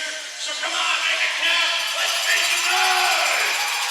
And you can hear the electricity here at the Nitech Sports Center, a very eager and restless crowd. There is not a team in this league that the Brahmas and their fans would like to defeat more than the Wildcats, who have had their number all season long. The Brahmas have yet to defeat the Cats in regulation in 5 contests, this being the 6th. Estes holds it in at the left point, plays it towards the corner. Marabella lost a handle on it, and it rolls back out to center. As the puck is fired right back into the Cats zone, Marabella might be getting an earful when he heads back to that bench. Garrett Van Wy is knocked off the puck by Carson Kelly, who gets back on it. Could have a 2-on-1. Marabella gets it. He shoots. Stopped by Kappelmaster. Boy, Marabella with a grade A chance to redeem himself after coughing up possession and courting it back into the neutral zone unintentionally. Had a good chance at redemption there, but Kappelmaster said no. That's his 17th save of the night. Justin Kappelmaster, number 31 in black, has been on his A game for the Wildcats. The 20-year-old goaltender who has yet to commit to a university, which has been a bit of a surprise to quite a few fans out there. And make no mistake, he has been in close contact with several, and undoubtedly has the opportunity to make his decision in the near future, especially with the amount of scouts that are in attendance this weekend tuning in. as Ryan Burnett now skates his way back into the Lone Star zone. The Wildcats' lone goal scorer tonight coughs it up in behind the Lone Star net, and here come the Brahmas. Joey Fallon. Fallon stick handles his way and splits the defense, picks up the puck and centers, and it went between the skates of Goodturn back out to center. Sean Giles jumps over there. Burnett pushes it free, and there goes Bolio, who slams on the brakes and falls down, has his stick tied up there by Cam Clark. Clark holding on to it intentionally, and he got away with it for a few seconds and finally let it go. Now it goes around the boards. Hines working hard to keep that puck alive, at least temporarily, and looks like the puck was passed with one of the Brahmas' hands, so we get a whistle on the faceoff. We'll return to the Lone Star zone. 1-0 the score favoring the Cats, 17-16 the shots on goal favoring the Brahmas. Just over 7 minutes remaining in period 2, brought to you by American Classifieds. And this game has been a battle between two goaltenders, Justin Kappelmaster for the Cats and Corbin Kaspersky for the Brahmas.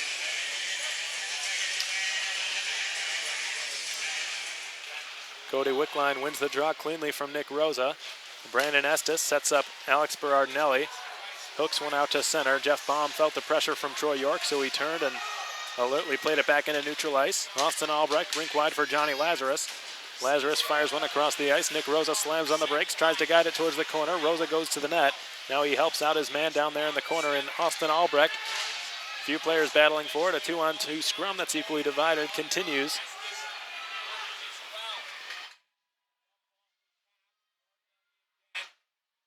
Loose up the half boards finally, and the Brahmas are able to clear. Jeff Baum's going to go after it. Troy York's in hot pursuit of the veteran defenseman. Baum with his head up, shoots it off the glass and out to center. Garrett Van Wy putting his back to Estes, dips the shoulder and sends it across. It missed the stick of Johnny Lazarus. Lazarus tried to slip it in front for the pinching Russell. Bounced to Van Wy instead. Van Wy looks for somewhere to go with the puck. Ends up just playing it behind the net. And Estes will play it ahead for Peter Kessel, who will skate the puck back the other way. Peter Kessel in across the Wildcats line, sends it across, and a left point shot is stopped by Kappelmaster. Another shot blockered away by Justin Kappelmaster from the right side on John Zimmerman. Austin Albrecht down his off wing, cuts into the middle, tried to pass one for Dalton, and it missed his skate and stick. Austin Albrecht now goes to the bench for a line change as Ben Lown puts on the forecheck. Peter Bates will play one out to center. Cam Clark had it knocked off his stick. Paisan plays it to himself off the near sideboards and dumps the puck into the Lone Star zone. 5.5 minutes remaining now in period 2. 1-0 the score favoring the Cats. Ben Lown had his pocket picked by Peter Bates. Bates sends one into center. Good read by Noah Gilraith to break up the pass. Zimmerman gets it into Wichita Falls ice. Gilraith plays it across. Paisan, or Poikala rather, springs Ben Lown, who's at the end of a shift. Lown turns and whacks it towards the Lone Star zone, and Lown finally now exits the ice. So the European line back on the ice for the Wildcats. Alexei Poikala, Max Reisinger, and Nikita Litviak from Finland, Austria, and Russia, respectively. Poikala plays one rink wide for Reisinger. Poikala goes to the net. Litviak's the trailer. Reisinger played one off a stick. It redirects on goal and is stopped by Kaspersky. And play stops, but try telling that to the players. They're still going at it now. Hogan Davidson wraps up his former teammate in Max Reisinger, who gave him a bit of a behind-the-back shove with his elbow.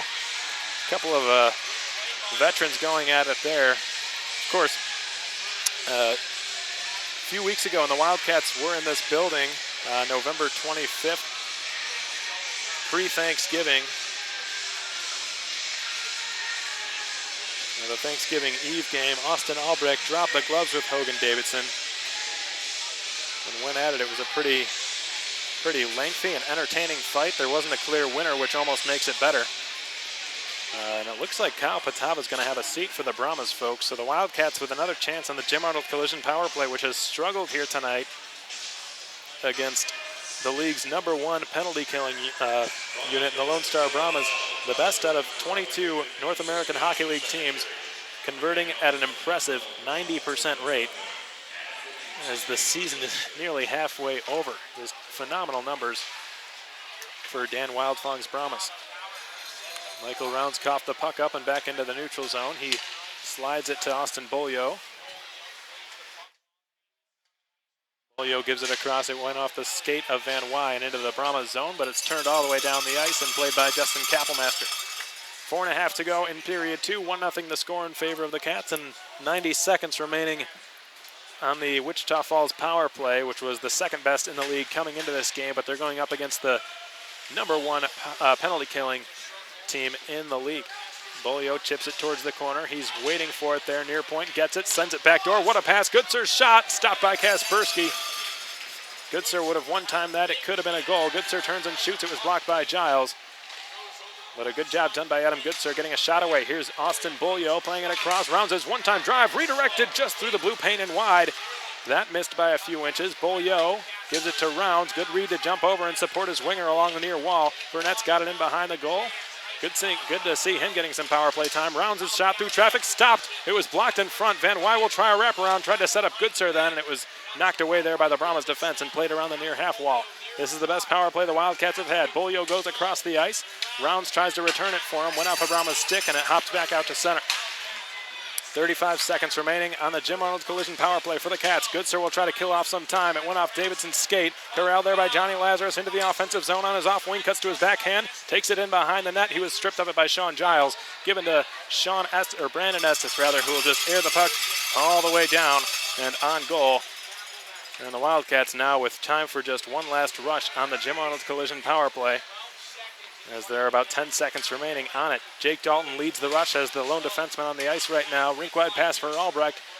Albrecht goes in behind the Lone Star goal. Marabella's first to it. He's handcuffed there by a couple of Cats, and Albrecht and Rosa. Patava's out of the box. The Brahmas have killed off another penalty. They're 4 for 4 here tonight. Chipped back into neutral ice. Kyle Patava takes it back. Fresh out of the box and now goes for a line change. 2.5 minutes remaining in period 2. 1-0 remains the score in favor of the Wildcats. The lone goal tonight being scored by number 17 in black, Ryan Burnett, for his 5th goal as a Wildcat, his 7th point of the year. A puck battle ensues down in that far corner. Several players jostling for possession, and it's still frozen there. The referee demanding that they move the puck, and they finally do.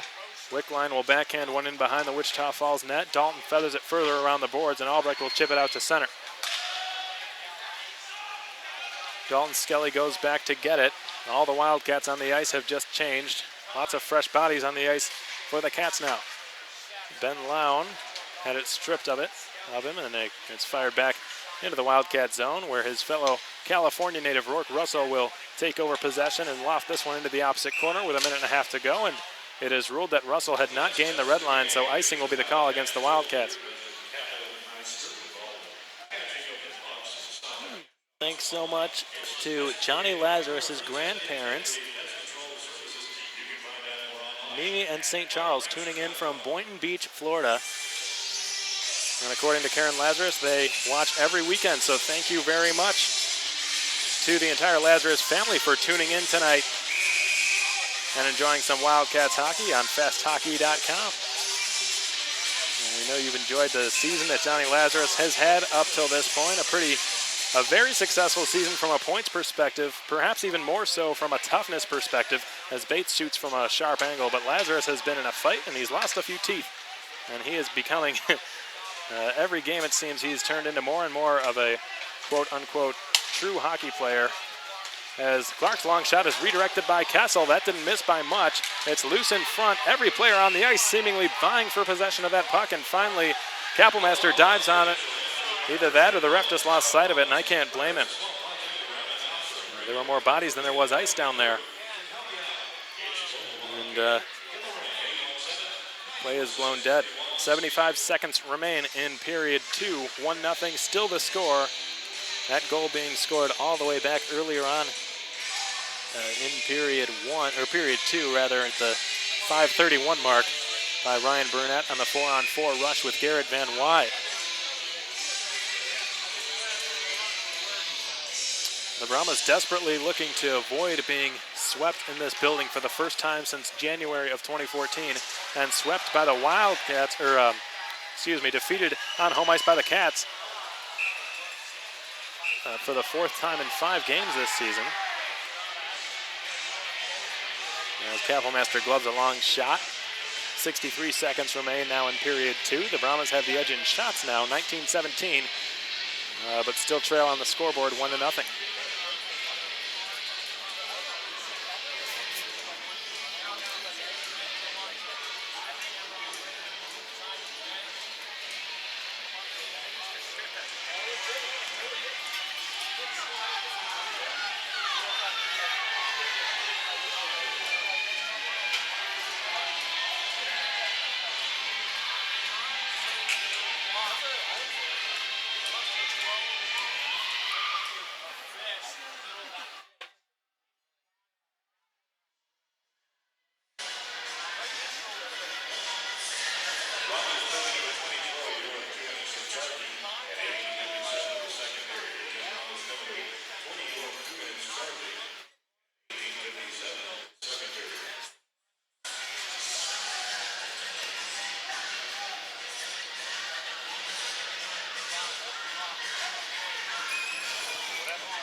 And the Brahmas have just been given a penalty. There must have been something that happened after the whistle. No surprises there. There was some chaos ensuing as Burnett tried to send one across the ice on a backdoor attempt for Goodsir. It was snuffed out. Beaulieu rescues it near point and backhands one towards the corner.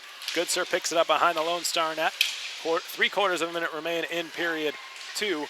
A minute 40 remain on the Jim Arnold Collision power play. The Wildcats' 5th of the night. But they are still scoreless with the extra man tonight. The last minute of play is brought to you by La Quinta Inn and Suites, the official host hotel of your Wichita Falls Wildcats. Michael Rounds gives it across for Adam Goodsir, who is onside. Beaulieu in front of the net. Paisan goes behind it, or Van Wy does rather. Burnett lifts the stick of Sean Giles, but the puck has just been cleared the length of the ice with a baker's dozen seconds remaining in period 2. The Cats are going to have to rush this puck up the ice for one last shot. Michael Rounds leads the rush as the lone defenseman on the ice right now. Chips it behind the Brahmas defense and around the end boards, and that's going to do it. Period 2 has come to an end. The first 40 minutes of this game have concluded, but it's the last 20 that will make the difference. 1-0 the score in favor of the Wichita Falls Wildcats. The lone goal being scored by Ryan Burnett, number 17 in black, who has not played a whole heck of a lot this season. So you got to give him credit for holding his head high and continuing to work hard for Coach John LaFontaine and the Wildcats. Once again, second period action in the books. 1-0 the score. 19-17 the shots favoring the Brahmas. And when we come back for third period action brought to you by American Classifieds, we're going to have 57 seconds remaining on the power play for the Wildcats as it's Troy York in the penalty box for the Lone Star Brahmas. But in the meantime, we're going to take a short break here from the Nitec Sports Center. In just a few minutes, we're going to bring you an intermission interview with Wildcats winger Andre Paisan. Stay tuned.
Welcome back to your second intermission report, Wildcats fans. I'm Alex Von Coyle, the voice of your Wichita Falls Wildcats, and I'm joined here at the Nitec Sports Center before puck drop by Wildcats winger Andre Paisan. Andre, thanks so much for your time. Thank you. Of course. So, Andre, big goal for you last night. It opened the scoring in the game, and it got the team going, and you guys really came out a little bit flat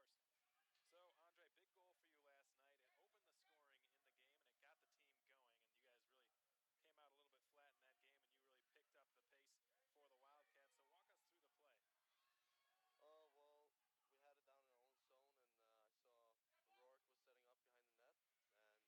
kind of just cut in and closed my eyes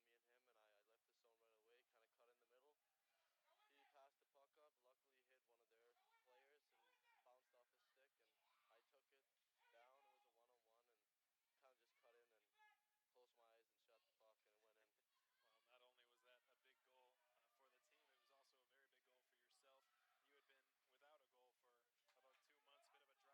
there. So how important was it for you to get that one? No, it was good. I hadn't been worrying too much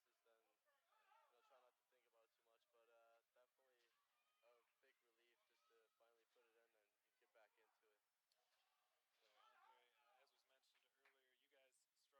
just to finally put it in and get back into it. So, Andre, as was mentioned earlier, you guys struggled immensely in that first period. Actually gave up 12 shots before you got your first one, which just so happened to be the goal. But you guys really picked up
I kind of talked to some people, and right away I heard that Wichita Falls has great coaching staff, and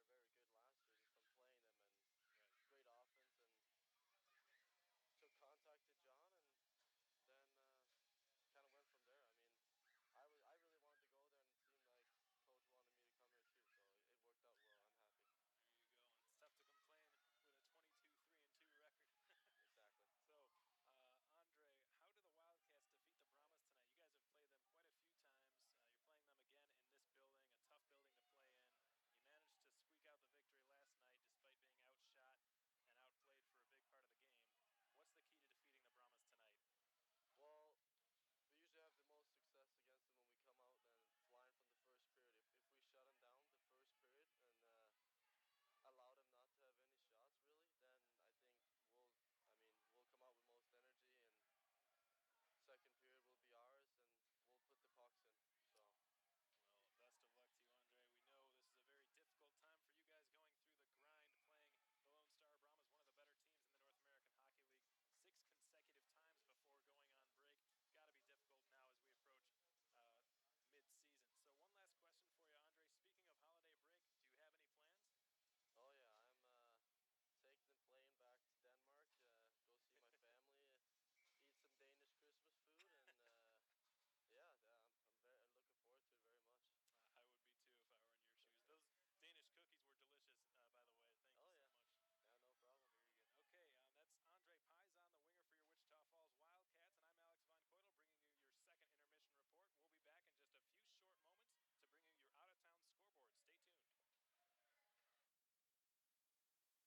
we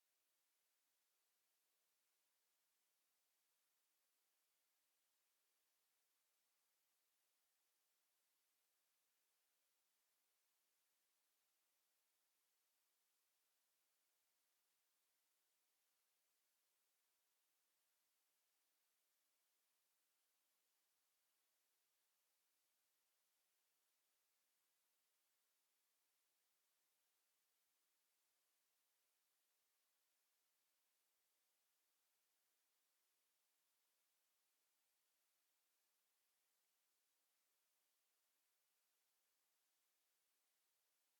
So one last question for you, Andre. Speaking of holiday break, do you have any plans? Oh yeah, I'm taking the plane back to Denmark, go see my family, eat some Danish Christmas food, and yeah, I'm looking forward to it very much. I would be too if I were in your shoes.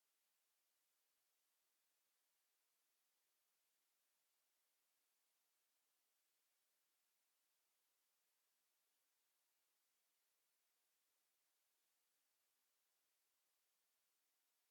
that's Andre Paisan, the winger for your Wichita Falls Wildcats, and I'm Alex Von Coitel bringing you your second intermission report. We'll be back in just a few short moments to bring you your out-of-town scoreboard. Stay tuned. Welcome back to the NITEX Sports Center, folks. We're about 12 and a half minutes removed from third period action, brought to you by American Classifieds. We know you're all excited for that final 20 minutes. It's been one heck of a ride, this game and this series, to be frank. Lots of shots from both sides, a pretty decent amount. 19-17 of the shots on goal favoring the Lone Star Brahmas. And when third period action resumes, the Wildcats will have about half of their power play to work with. 57 seconds remaining on the Troy York interference penalty. So with the Cats leading 1-0, they're trying to sweep the Brahmas in this building. The Brahmas have not been swept at the NITEX Sports Center since January of 2014, so that can really be an incredible feat if the Cats can manage to pull it off.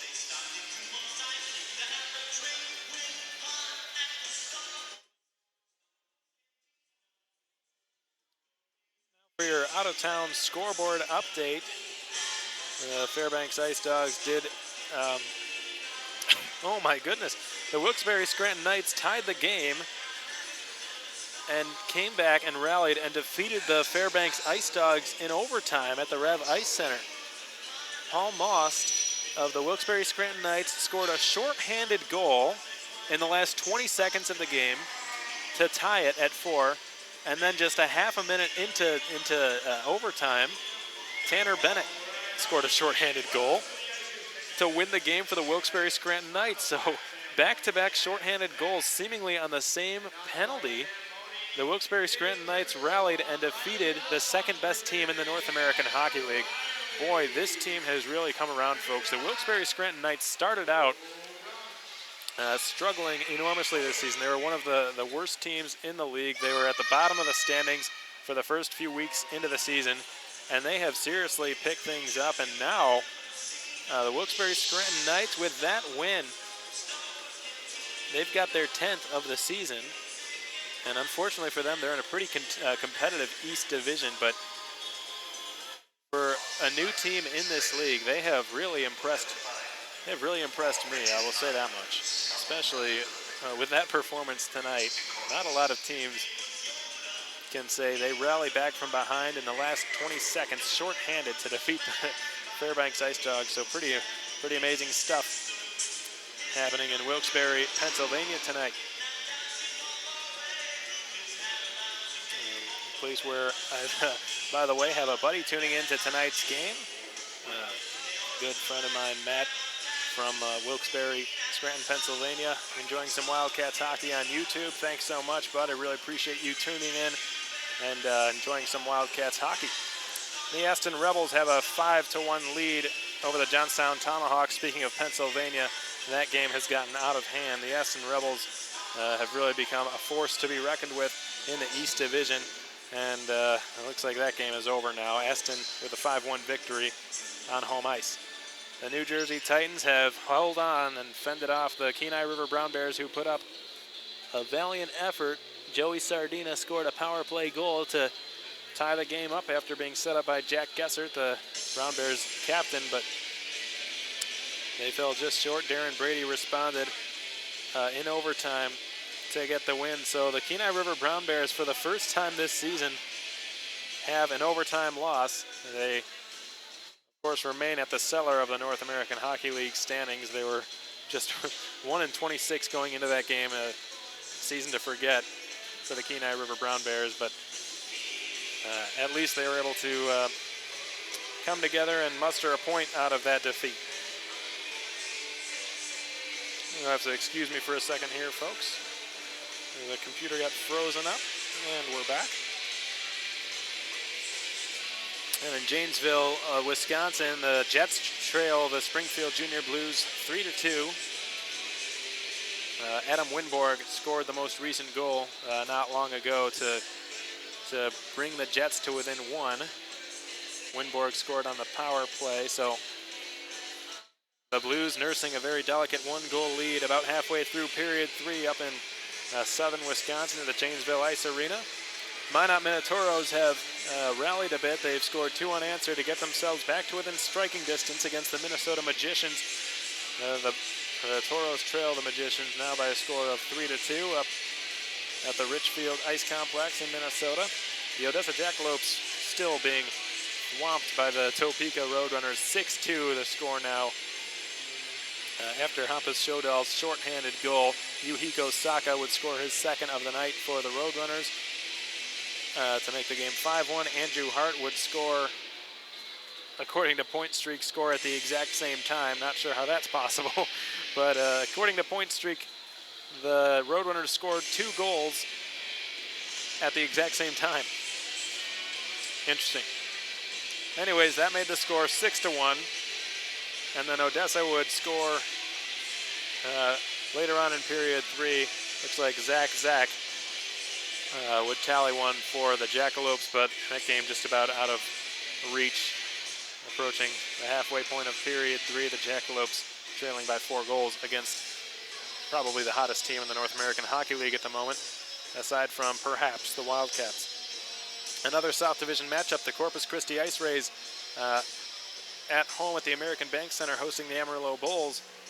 They were leading 2-0. The Bulls were, and the Ice Rays have just scored not too long ago. 6:26 minute mark of period 3. Brad Liliev scored a shorthanded goal to get his team back to within 1 with 8 minutes and 40 seconds remaining in that one. So the South Division's lowest two teams hashing things out down in Corpus Christi.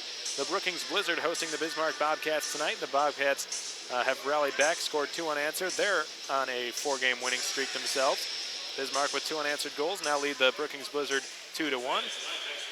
And of course the Wildcats and the Lone Star Brahmas, the only game not yet mentioned in the out-of-town scoreboard update, because this is the in-town scoreboard update. 1-0 the score favoring the Wildcats. The only goal tonight being scored off the stick of Ryan Burnett on a 4-on-4 rush with Garrett Van Wy. Van Wy being credited with the lone assist.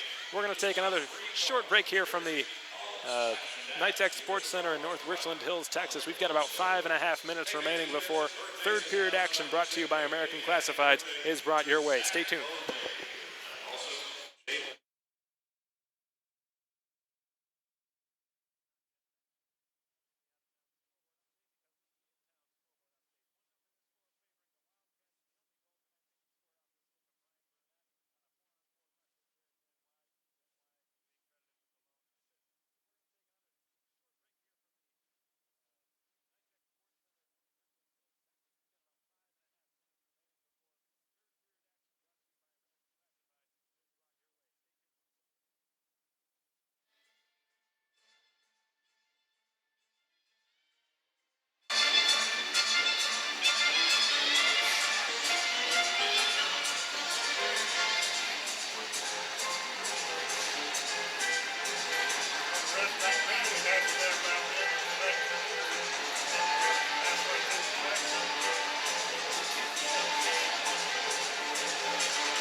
And welcome back to the Nitech Sports Center, folks. This one has been one for the ages to watch. Justin Kappelmaster, Corbin Kaspersky, both goaltenders playing phenomenally for their respective teams. 1-0 the score after 40 minutes of hockey have gone by at the Nitech Sports Center. The Wildcats with the only tally. It came off the stick of Ryan Burnett, number 17 in black, the rookie on the Wildcats. Just 18 years old, opened the scoring after being set up by Garrett Van Wy on a 4-on-4. And that remains the only goal that has been scored in this game. Always tightly contested battles when these two teams meet. Only one exception comes to mind. It was the 4-0 shutout the Wildcats had against the Lone Star Brahmas on Thanksgiving Eve. Other than that, all these matchups have been very tightly contested and hard fought, and this one is no exception. The Wildcats with 57 seconds remaining on their power play. Hogan Davidson lines up across from Goodsir to take the opening draw of period 3. Brought to you by American Classifieds, and we're underway. In behind the Wichita Falls net, Jeff Baum slides it down the left wing side, and Austin Albrecht with a full head of steam. Rink winds it on the tape for Adam Goodsir, and across the line, holds and shoots, missed wide.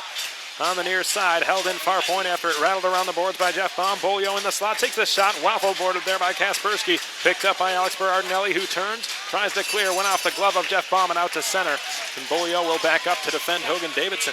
Davidson skates in across the Wichita Falls line. Bolio had a bit of a blowout there. Davidson takes it in down low. He's stymied by Jeff Baum. Davidson just sits on it there and prevents the Wildcats from moving it. An interesting strategy by Hogan Davidson, who then just lays on the ice after the whistle had blown. And he managed to kill off a pretty good chunk of time. And that was a veteran move by the veteran center, Hogan Davidson, the former Wildcat. I'm sure there aren't a whole lot of people who want this win more than he does.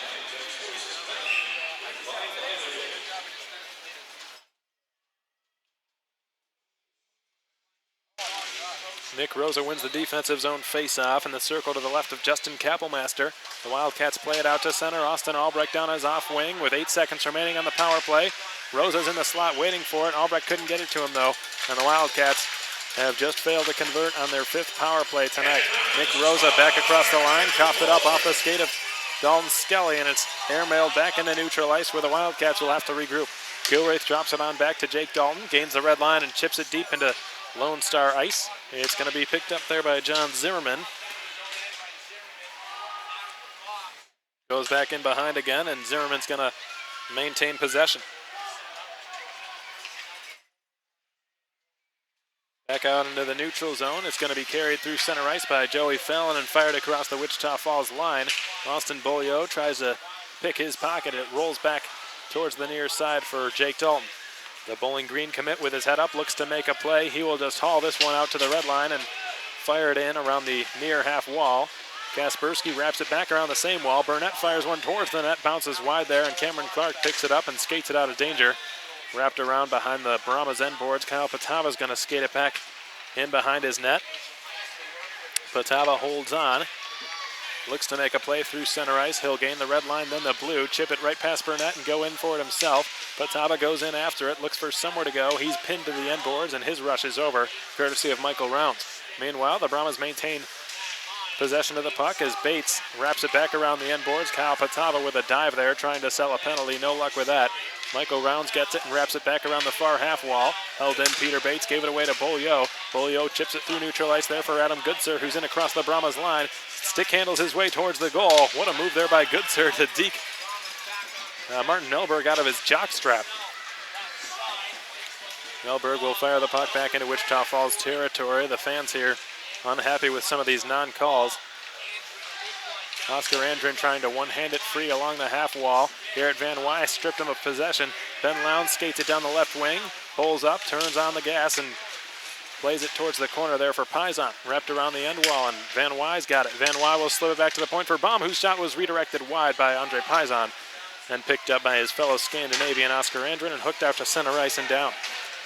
3 minutes have already passed in period 3. Still no shots on goal in this period, but the Wildcats maintain a 1-0 lead. Cody Wickline had his pocket picked. Back to the left point. Chipped free there by Marabella. Marabella looks to the front. Instead just wheels it in behind the Wildcats net. Chopped at by Jeff Baum. Chopped again by Reisinger. Third chance. Lowndes finally pushes it across the Wildcats' blue line, and the Brahmas regroup out at center. Puck redirected into the Wichita Falls zone. Kappelmaster leaves it behind his own net. Reisinger leaves it as well. Puck fired in the direction of Jeff Baum, who just blasted off the glass and all the way down. An easy icing call against the Wildcats. 16:10 remain in period 3. 1-0 the score in favor of the Cats, who have just iced the puck, and now will be tasked with a defensive zone faceoff here coming up.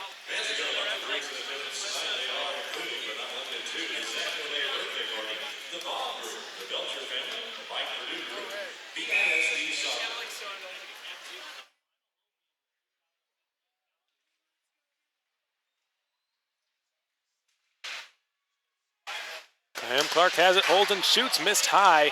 Goes around the half board. Zimmerman jumps over to keep the puck alive. Zimmerman looks to center. It was batted off of his stick and backhanded in behind the Wichita Falls net. Swung back to the right point. Fallon with tons of room. Hammers a slap shot in and out of the glove of Kappelmaster. Batted down and picked up by Alexei Poikala. Kappelmaster now with 20 saves on the night. Litviak trying to sidestep his way wide around Cam Clark. Clark pushes it back deep for Berardinelli. In behind the Lone Star net, John Zimmerman. Hassled there by Alexei Poikala, who's got it now. Poikala at the far point, spins with it and gives it into the slot, but it's intercepted by Alex Berardinelli, who will storm back the other way with tons of speed. Berardinelli will drop it off. Joey Fallon sauces one across. Could be a 2-on-1 here for the Cats. Austin Albrecht has got a breakaway. He's in behind the defense. Albrecht is in. He shoots. Tried to go 5-hole, but a pad save is made by Kaspersky. And what have we here? A slashing penalty is forthcoming. It looked like as Albrecht was stepping past Sean Giles, he was slashed. Will this be a penalty shot? No, it will not. It will just be a regular, good old-fashioned power play, or will it? We're still not sure. Yes, it will just be a power play for the Wildcats. They're 0 for 5 on the man advantage tonight. It has struggled. But in their defense, they've been going up against the league's best penalty kill.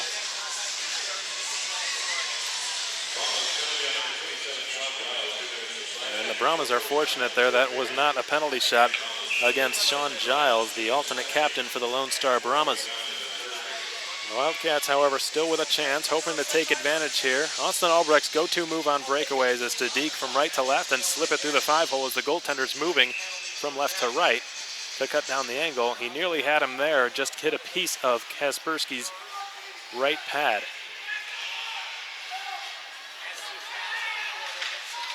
Estes looks up and finds a man breaking down the right wing side. That's Cody Wickline. Wickline tried to slide it in front between the skates of Michael Rounds, but he broke it up. Rounds goes behind the Wildcats net, and the Cats are back out to center. Beaulieu sends one the width of the ice, and it's picked up by Austin Albrecht on the left side. Albrecht plays in front for Beaulieu. He shoots. He scores! Austin Beaulieu has scored again for the Wildcats in this building, and he has just been on fire, folks. It's 2-0 Cats. Finally, a power play goal is scored for the Wildcats. And the Brahmas visibly frustrated over there on the bench. Dan Wildfong giving the linesman an earful now.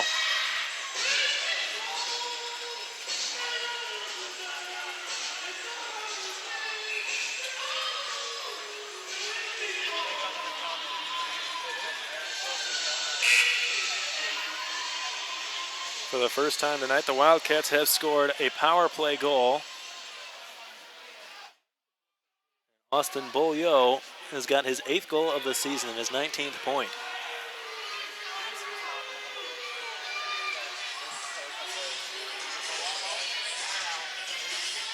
How about that pass from Austin Albrecht? He was outnumbered pretty heavily in that left corner after outracing the defenseman to the puck. And it was just a very smart and good area pass by Austin Albrecht. He knew where Beaulieu was going to be. He didn't have the ability to turn and look up. He couldn't look at the passing lane, or he couldn't look at the play. He just had to sense it. He had to know where to put the puck.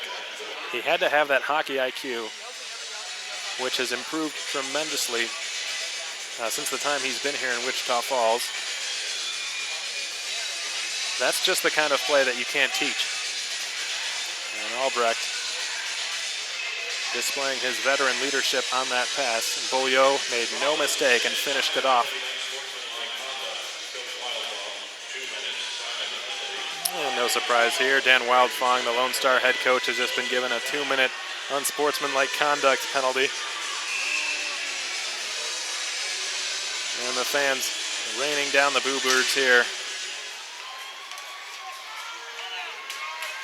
And you had to see that coming. Wildfang has been chirping at the referees all evening long, and finally he gets called for it.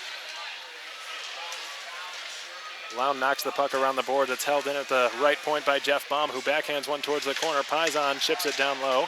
And behind the net, Albrecht on his backhand has to turn away from Berardinelli there. Lown gives it over to Johnny Lazarus. Looks onto the back. Jeff Baum's got it straight away. Hammers a shot. Just missed wide.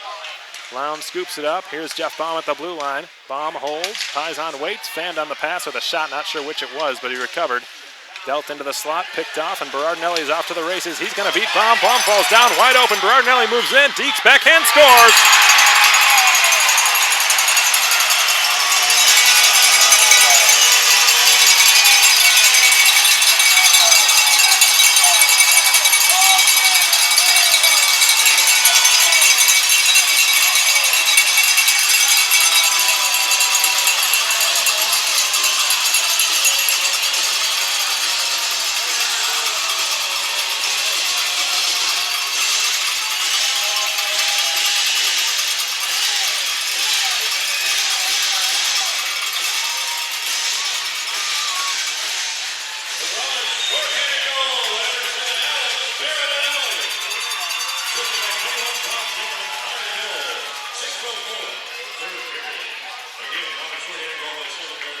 Are any words necessary to express the amount of excitement in that building after that goal? This place is absolutely electrified. They needed that. A shorthanded goal by Alex Berardinelli. He's had quite a few of those this season. This is his second shorthanded goal against the Wildcats. And that should not come as a surprise to anyone. He's got lightning-like speed, and he put it on full display there. Jeff Baum was so concerned about his speed that he actually fell down trying to get his bearings together at center ice and skate backwards to catch up with him.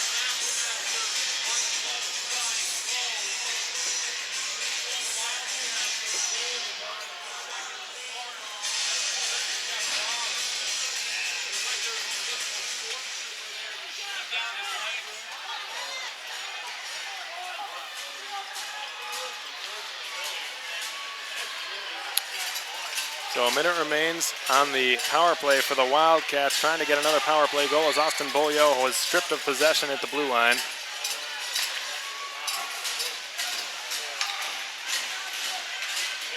As Poikel is tripped up, look out, another shorthanded breakaway. Hogan Davidson behind the defense on his backhand. Great defense there by Michael Rounds to back check and poke it away off the stick of Hogan Davidson.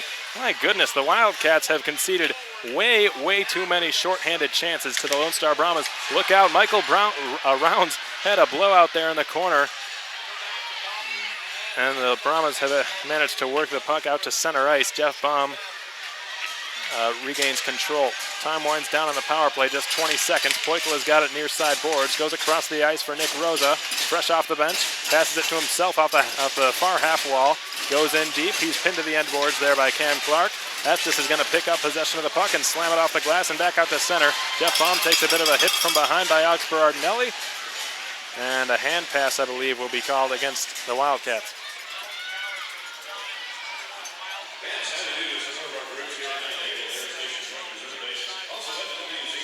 So how about that for the Lone Star Brahmas? You've really got to give them credit. Their coach put them in a difficult situation by not knowing when to keep his mouth shut. He got the team into some trouble and got himself in some trouble with the referee. A 2-minute minor for unsportsmanlike conduct to the Brahmas head coach. And what does his team do for him? They come back and score a shorthanded goal. Melberg drops the puck off, and now here's Dalton Skelly. Skelly tries to slip it through center ice, batted down there by Jeff Baum. Baum leads the rush as the defenseman lost a handle on it in the deep slot. Melberg turns with it and backhands it across the ice. Here's John Zimmerman and Dalton Skelly. D-to-D for Zimmerman. Zimmerman sends one to the width of the ice for Martin Melberg, trying to slide it through the neutral zone, intercepted and batted down by Paisan, who safely guides it on back to Dalton. Dalton for Lazarus, just redirects it safely into the offensive zone before going for a line change. The puck has just been split the length of the ice for Kyle Pataba, who was in across the line and shot one that stung Noah Gilraith, just now getting back to his skates.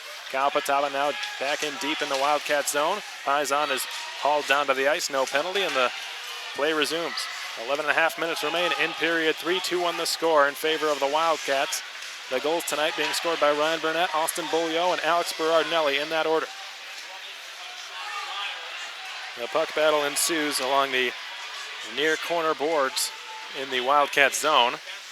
Finally it comes loose. Kyle Pataba near circle, dances his way around Dalton, looks to the back, swings one rink wide on a good pass for Clark, whose long shot didn't get through the traffic standing in front of him. Clark in deep now, working for it. Gilraith backhands one along the near half wall. A long slap shot stopped by Kappelmaster. What a save, and the Brahmas can't believe it. They're not sure how Kappelmaster saw the shot. It was a really quick point shot. It was a heavy one too. And Kappelmaster managed to see it through traffic and make the stop without conceding so much as a second chance.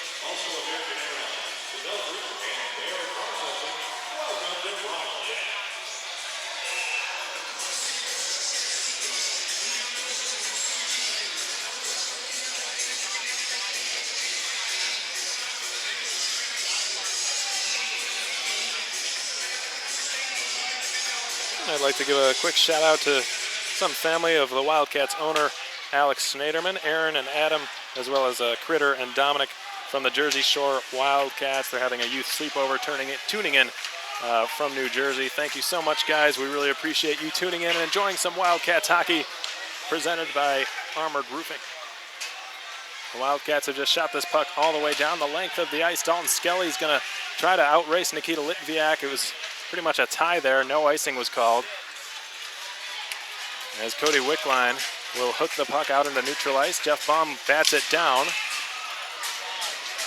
And Schacht believes that it was an offside play, so he blows the whistle and we get a stoppage. 10.5 minutes remain in period 3, 2-1 the score in favor of the Cats. 22-19 the shots in favor of the Brahmas. The only Brahmas goal came off the stick of Alex Berardinelli on a short-handed breakaway. And call me crazy, but it seems tonight like the Brahmas' best chances have been while short-handed. The number 1 penalty killing unit in the league. I wouldn't be surprised if they've scored more short-handed goals than they've given up power play goals. Clark plays it in behind the Wichita Falls net. Carson Kelly's got it now far corner. Pushed off the puck by Jeff Baum. Goodser has it now behind his own net. Hops over Goodser's stick, loose in the blue paint, cleared out to Goodser, and a penalty is forthcoming. It's going to be a trip against the Cats. I think Jeff Baum is going to head to the Wildcat sin bin, and he's not too happy with it, but the fans here certainly are.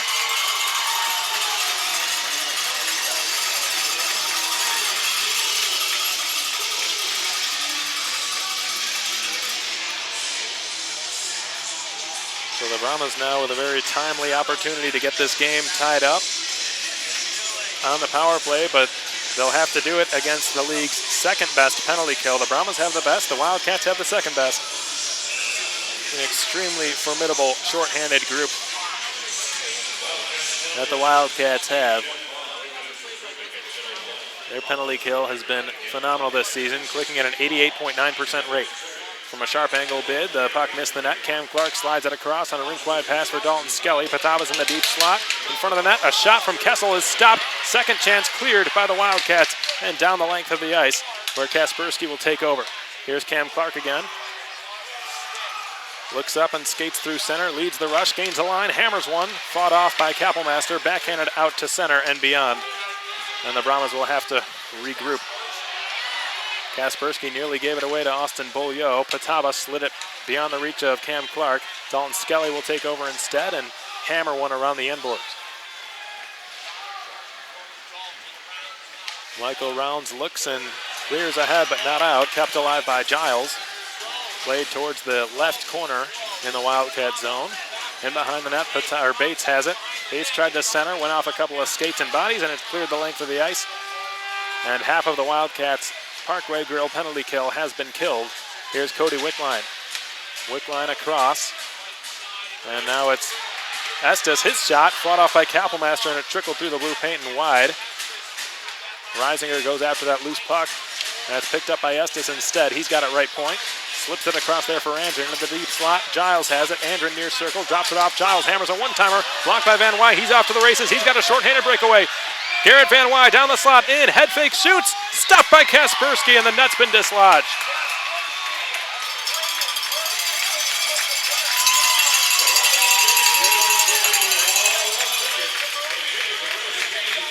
I said it at the start of the broadcast, folks.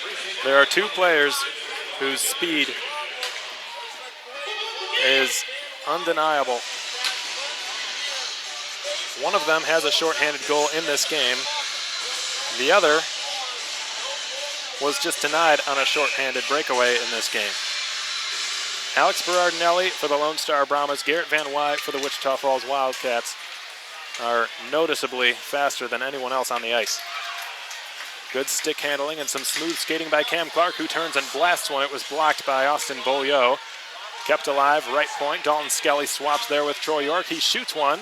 Kapelmaster never saw it, but it was blocked by Michael Rounds, who has just cleared the puck all the way down, and that's going to do it. But Jeff Baum flies to the bench after just exiting the Wildcats penalty box. And Joey Fallon gloves it down to his stick on a nice fancy play. The Princeton commit drops it off to the left side. In front, a shot from Skelly, stopped by Kapelmaster. Second chance was blocked by Gilreath. He just saved a goal. Knocked to the left corner. Dalton Skelly skates it backward towards the point.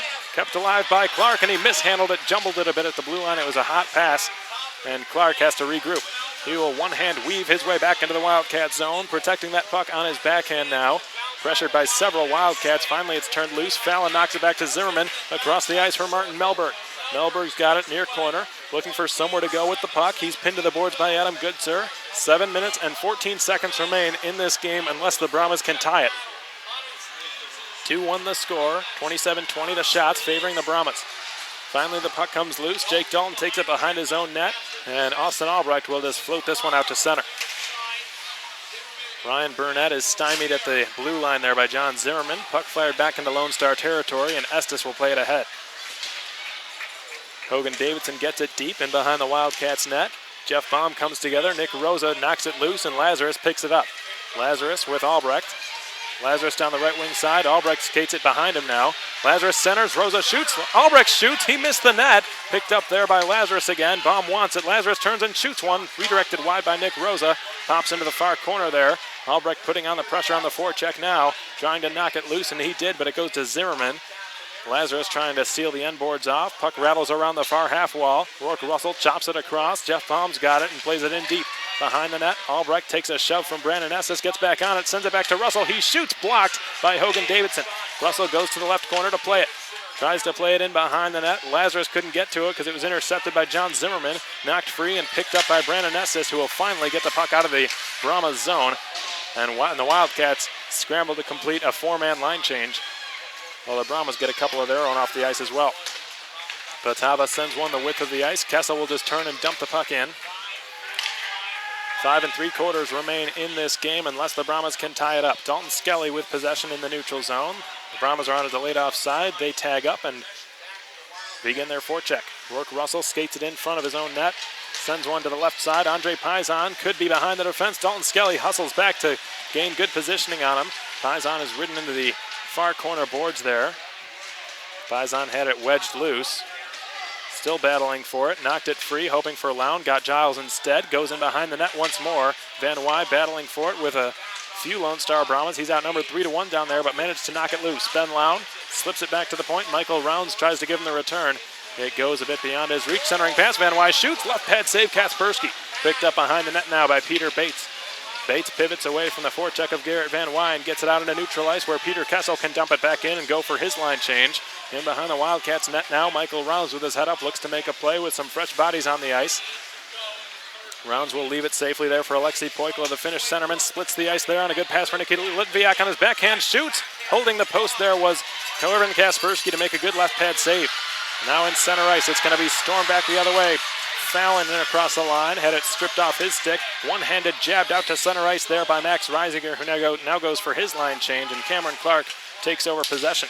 Played out into the neutral zone. Nikita Litviak for Alexei Poikla back across the Lone Star line. Sent in front by Poikla, and Litviak scores. Kaspersky never saw it till the last second. Kaspersky stopped the initial shot from Poikla. It wasn't even much of a shot. He just tried to pass it through the defense, and Litviak was right there on the doorstep after Kaspersky made an awkward stop, and the Wildcats have capitalized again. It's 3-1 Wichita Falls.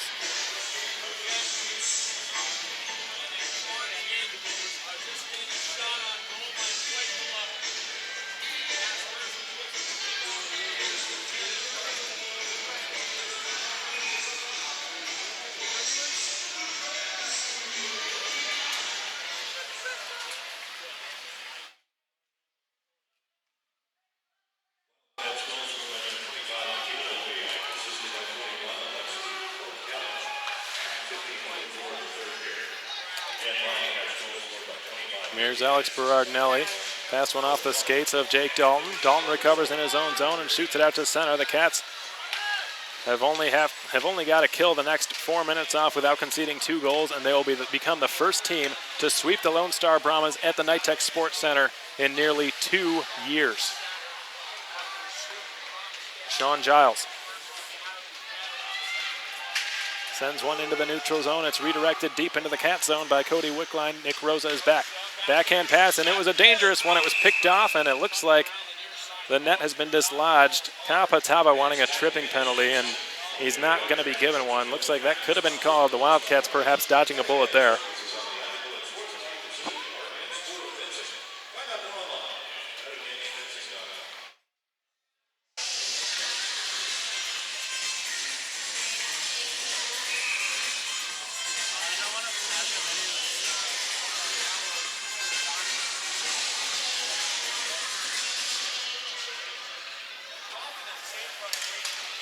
So a long point shot by John Zimmerman got blocked and didn't make it through. Second shot blocked by Davidson on Dalton Skelly's long bid.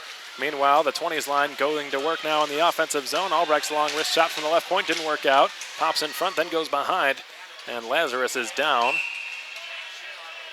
And looks like Michael Menard, the referee tonight, is blowing the whistle for a hand pass. 3-1 the score in favor of the Cats. 3 minutes and 6 seconds remaining in period 3. The Wildcats trailing the Brahmas in shots on goal, 27-22, but leading in the department that matters, 3-1 the goals. The Wildcats' goals tonight have been scored by Ryan Burnett, Austin Bolio, and most recently Nikita Litviak. The only Lone Star goal scored off a stick of Alex Berardinelli on a shorthanded breakaway. The 20s line still intact. Will take this neutral zone draw. They lost it, and Lazarus heads straight to the bench. And the Brahmas have just fired the puck the length of the ice, icing the call.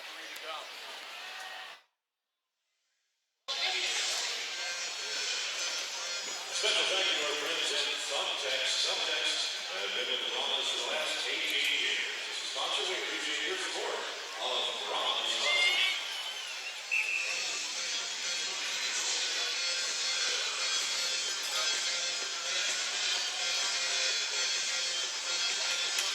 Offensive zone draw for the Cats. It's won by Joey Fallon over Garrett Van Wy. Rattled out to center. Oscar Andron's got a grade A chance. He shoots. Right pad save. Kappelmaster picked up by Ben Lowndes. Scooped out to center ice. Fired immediately thereafter. Back in by Sean Giles. And Jeff Baum's going to have to wrap it around the boards. It comes loose. Backhand shot. Stopped by Kappelmaster. Loose at the side of the goal. Scramble ensuing now. Kappelmaster without a piece of his equipment, it looks like. So he signals for a stoppage of play. His stick was just knocked out of his hands, and I believe the referee lost sight of the puck. Another bullet dodged by the Wildcats. 2.5 minutes remaining in period 3. The Cats winning 3-1, and the Brahmas need nothing short of a miracle to come back and get this game tied. And it looks like Corbin Kaspersky is heading to the Lone Star bench. This is an interesting strategy. There's still 2.5 minutes left. The Brahmas are that desperate for a goal. The players do not agree with this. And I believe Dan Wildfong has used his timeout. That was John LaFontaine of the Wildcats utilizing his timeout. The Lone Star Brahmas players look extremely confused when a sixth attacker joined them with still 2 minutes and 33 seconds remaining in this game. A bit of a desperate approach, kind of Patrick Waugh-esque by Dan Wildfong to pull the goaltender this early. But they've got to get one.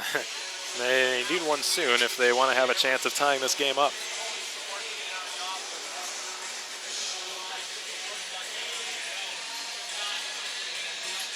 The third period of Wildcats hockey is brought to you by American Classifieds. We hope you've enjoyed the broadcast tonight, folks. And again, we sincerely apologize for the audio difficulties you experienced last night on both fasthockey.com and youtube.com. The entire first period of that game was shot. Unfortunately, it kills me to say this, I'm not sure we'll be able to make a highlight video from that game as well, as Fast Hockey is not too fond of archiving corrupted games. And if that is the case, I'd like to apologize in advance. There have been a number of issues in this building this season with fasthockey.com and the compatibility issues with the new HD encoder that the Brahmas broadcasting team now uses. So with that in mind and bearing that thought, the Brahmas have actually had to have a conversation with the CEO of fasthockey.com today. It's gotten that bad. A turnaround shot stopped by Kappelmaster, cleared out to the deep slot. Skelly keeps it alive. Another turnaround blast. Second chance, rolls just wide by Oscar Andren. He had nothing but net to shoot at and he missed. Cam Clark, Dalton Skelly. Clark wants it back, gets it right point, winds, hammers a shot, stopped by Kappelmaster. Rebound, loose, and the net's been dislodged. Kappelmaster sprawling, and the chaos now coming to an end.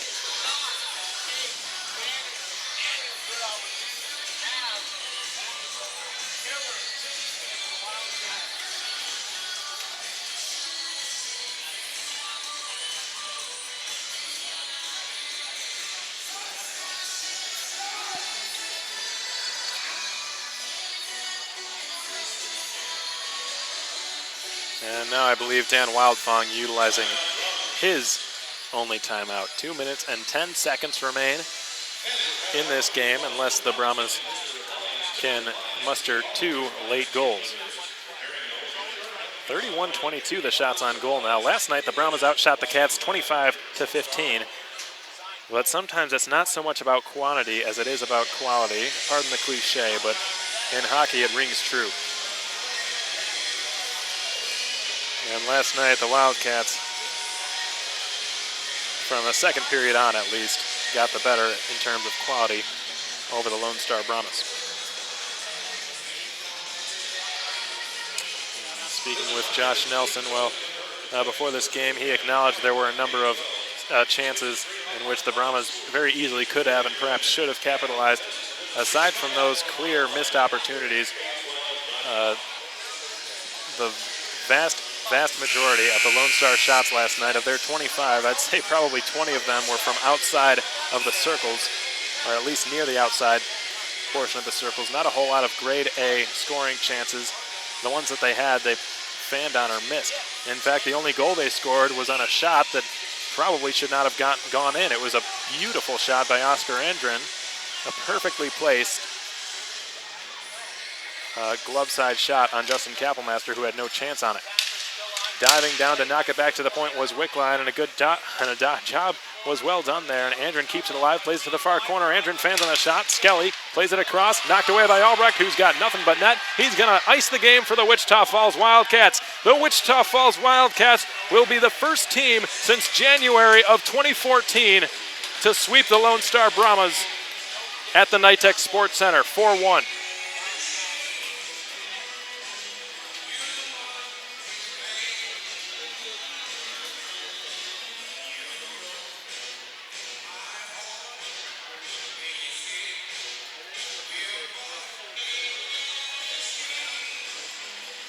Wildcats empty net goal by number 27, Austin Albrecht, unassisted at 18:08 in the third period. Wildcats empty net goal number 27, Albrecht, unassisted at 18:08. Period number 3.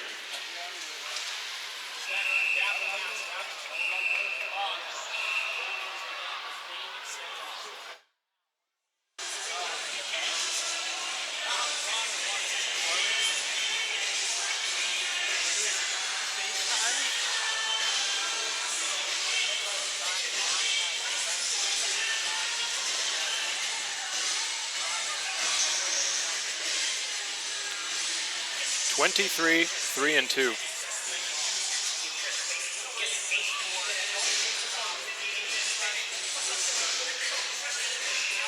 the best start that this franchise has had in its 13-year existence. This is a very special group of players, and they've shown it here tonight. The last 100 seconds will tick off the clock as about half of the crowd at the NITEC Sports Center has made its way to the exits here in suburban Fort Worth.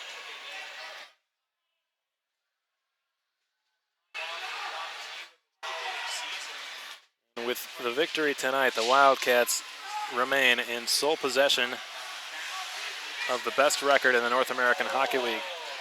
Alexei Poikula was the recipient of a beautiful backhand saucer pass, and then he turned and took down Hogan Davidson while maintaining possession of the puck.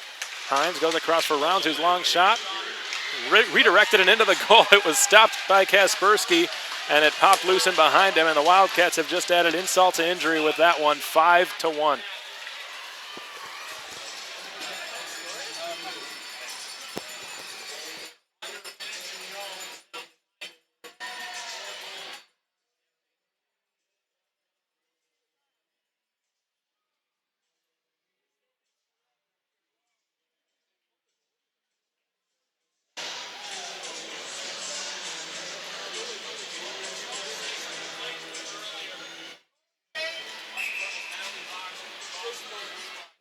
Corbin Kaspersky has just been pulled, folks, from the net, and this is purely for the purpose of making a statement, obviously, because the Brahmas are out of this game. But Brandon Perrone, the 98 goaltender, the 17-year-old, is now in between the pipes for the Lone Star Brahmas. Perrone was just called up from the Texas Brahmas of the NA3HL. This is the youngsters' first taste of Tier 2 hockey right now, because Connor O'Brien, the Lone Star starting goaltender, is with the Youngstown Phantoms of the United States Hockey League, because their starting goaltender is playing for Team USA in an international tournament. So we'll see if in the next 33 seconds or so, if Perrone is tested with any shots on goal. The last minute of play is brought to you by La Quinta Inn & Suites, the official host hotel of your Wichita Falls Wildcats. 33.8 seconds remain in this one, which the scoreboard would suggest it is a blowout. That is not the case. It's been a very tightly contested and hard-fought game by both sides. It just got out of hand late for the Lone Star Brahmas, and with this defeat, it will match the largest margin of defeat the Brahmas have experienced all season long. The only other time they were beaten by 4 goals by the Wildcats in this building on Thanksgiving Eve, 4-0. Dalton puts it across the line. Alexei Poikula sends one the width of the ice, another good pass. Reisinger has to catch up to it in the near corner boards. Quarter of a minute remains in the game. Martin Melberg dishes it back to the point. Poikula wedges at it, and then he's hit from behind there. Doesn't look like the Cats will get a shot. Litviak may here. He winds in and fires, just missed the net wide. And welcome to the NAHL youngster. My goodness, Litviak taking no prisoners with that shot. He nearly made life miserable for the young Brandon Perrone, playing in his first game in a Lone Star Brahmas uniform. And you're not going to see that kind of shot in the NA3.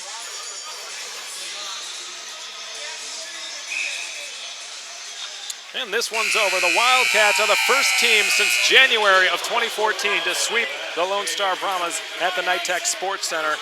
Boy, has this team really got something special. 5-1 the final at the NITEC Sports Center.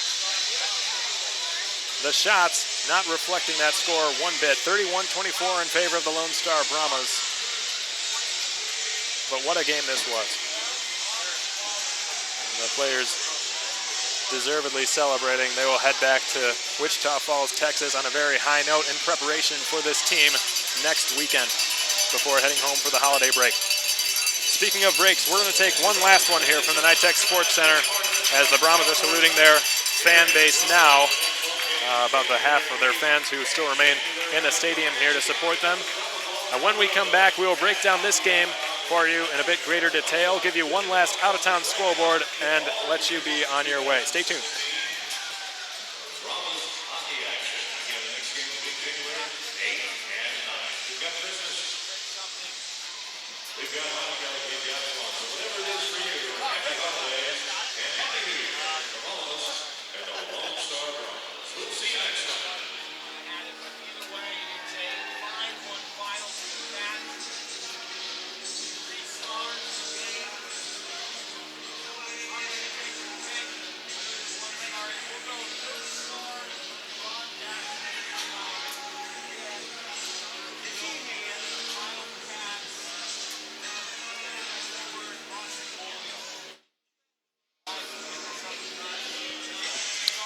Okay, welcome back, folks. Again, this game is over. 5-1 the final score in favor of the Wichita Falls Wildcats. The goals tonight were scored by Ryan Burnett, Austin Beaulieu, Alex Berardinelli for the Lone Star Brahmas on that shorthanded breakaway. And then he was answered by Nikita Litviak, Austin Albrecht with an empty net goal, and then finally, most recently, Andre Paisan after the stuffing home the rebound. As for the rest of the North American Hockey League, we'll give you one last out-of-town scoreboard and then let you get going. The Wilkes-Barre Scranton Knights, again, coming from behind and completing a comeback of epic proportions over the Fairbanks Ice Dogs. They scored 2 straight shorthanded goals against the North American Hockey League's second-best team. The Wilkes-Barre Scranton Knights, mind you, a new team in this league, rallied back with 20 seconds to go in regulation, tied the game shorthanded, and won the game shorthanded a half a minute into overtime.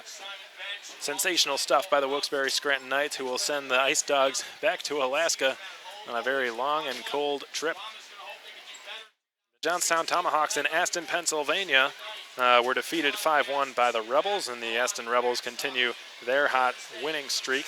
The New Jersey Titans defeated the Kenai River Brown Bears by a final score of 4-3. The Springfield Junior Blues in Janesville, Wisconsin, taking on the Jets, 3-2 the final in favor of the Blues, so they earn the split on the road. The Minot Minotauros, their comeback hopes fell just short. The Minnesota Magicians held on and defeated the Toros by a score of 4-3. To the South Division now, Topeka defeated Odessa 6-2, and the Jackalopes just never responded. They conceded 4 goals in the first period and were never really able to come back after that. And the Ector County Coliseum probably not too happy tonight. And the Corpus Christi Ice Rays could not muster the comeback. Brad Liliev, with a valiant effort, scored a shorthanded goal to cut the Amarillo lead in half, but the Bulls ended up with a win in that one, 2-1 the final at the American Bank Center down in Corpus. Bismarck defeated Brookings 5-1 up in Brookings, South Dakota, and that's going to just about wrap things up from here for your out-of-town scoreboard. Once again, folks, we really appreciate you tuning in. Again, we apologize for the audio difficulties last night in the first period. We had quite a discussion over the phone earlier before this game started with the CEO of Fast Hockey, along with Alex Curious of the North American Hockey League, to really sort things out because the issues here at Knight-Tex have been bad. We again, thank you so much for your patience, and we thank you so much for taking time out of your Saturday evening to tune in to Wildcats hockey presented by Armored Roofing. 5-1 the final here at Knight-Tex. The Wildcats improved to 23-3-2 and have become the first team since January of 2014 to sweep the Brahmas in this building, and they'll be heading back to Wichita Falls on a very high note. Thanks again, folks. We really appreciate you tuning in. On behalf of the Wichita Falls Wildcats, I'm Alex Von Coydel saying thank you so much and enjoy the rest of your weekend. So long, folks.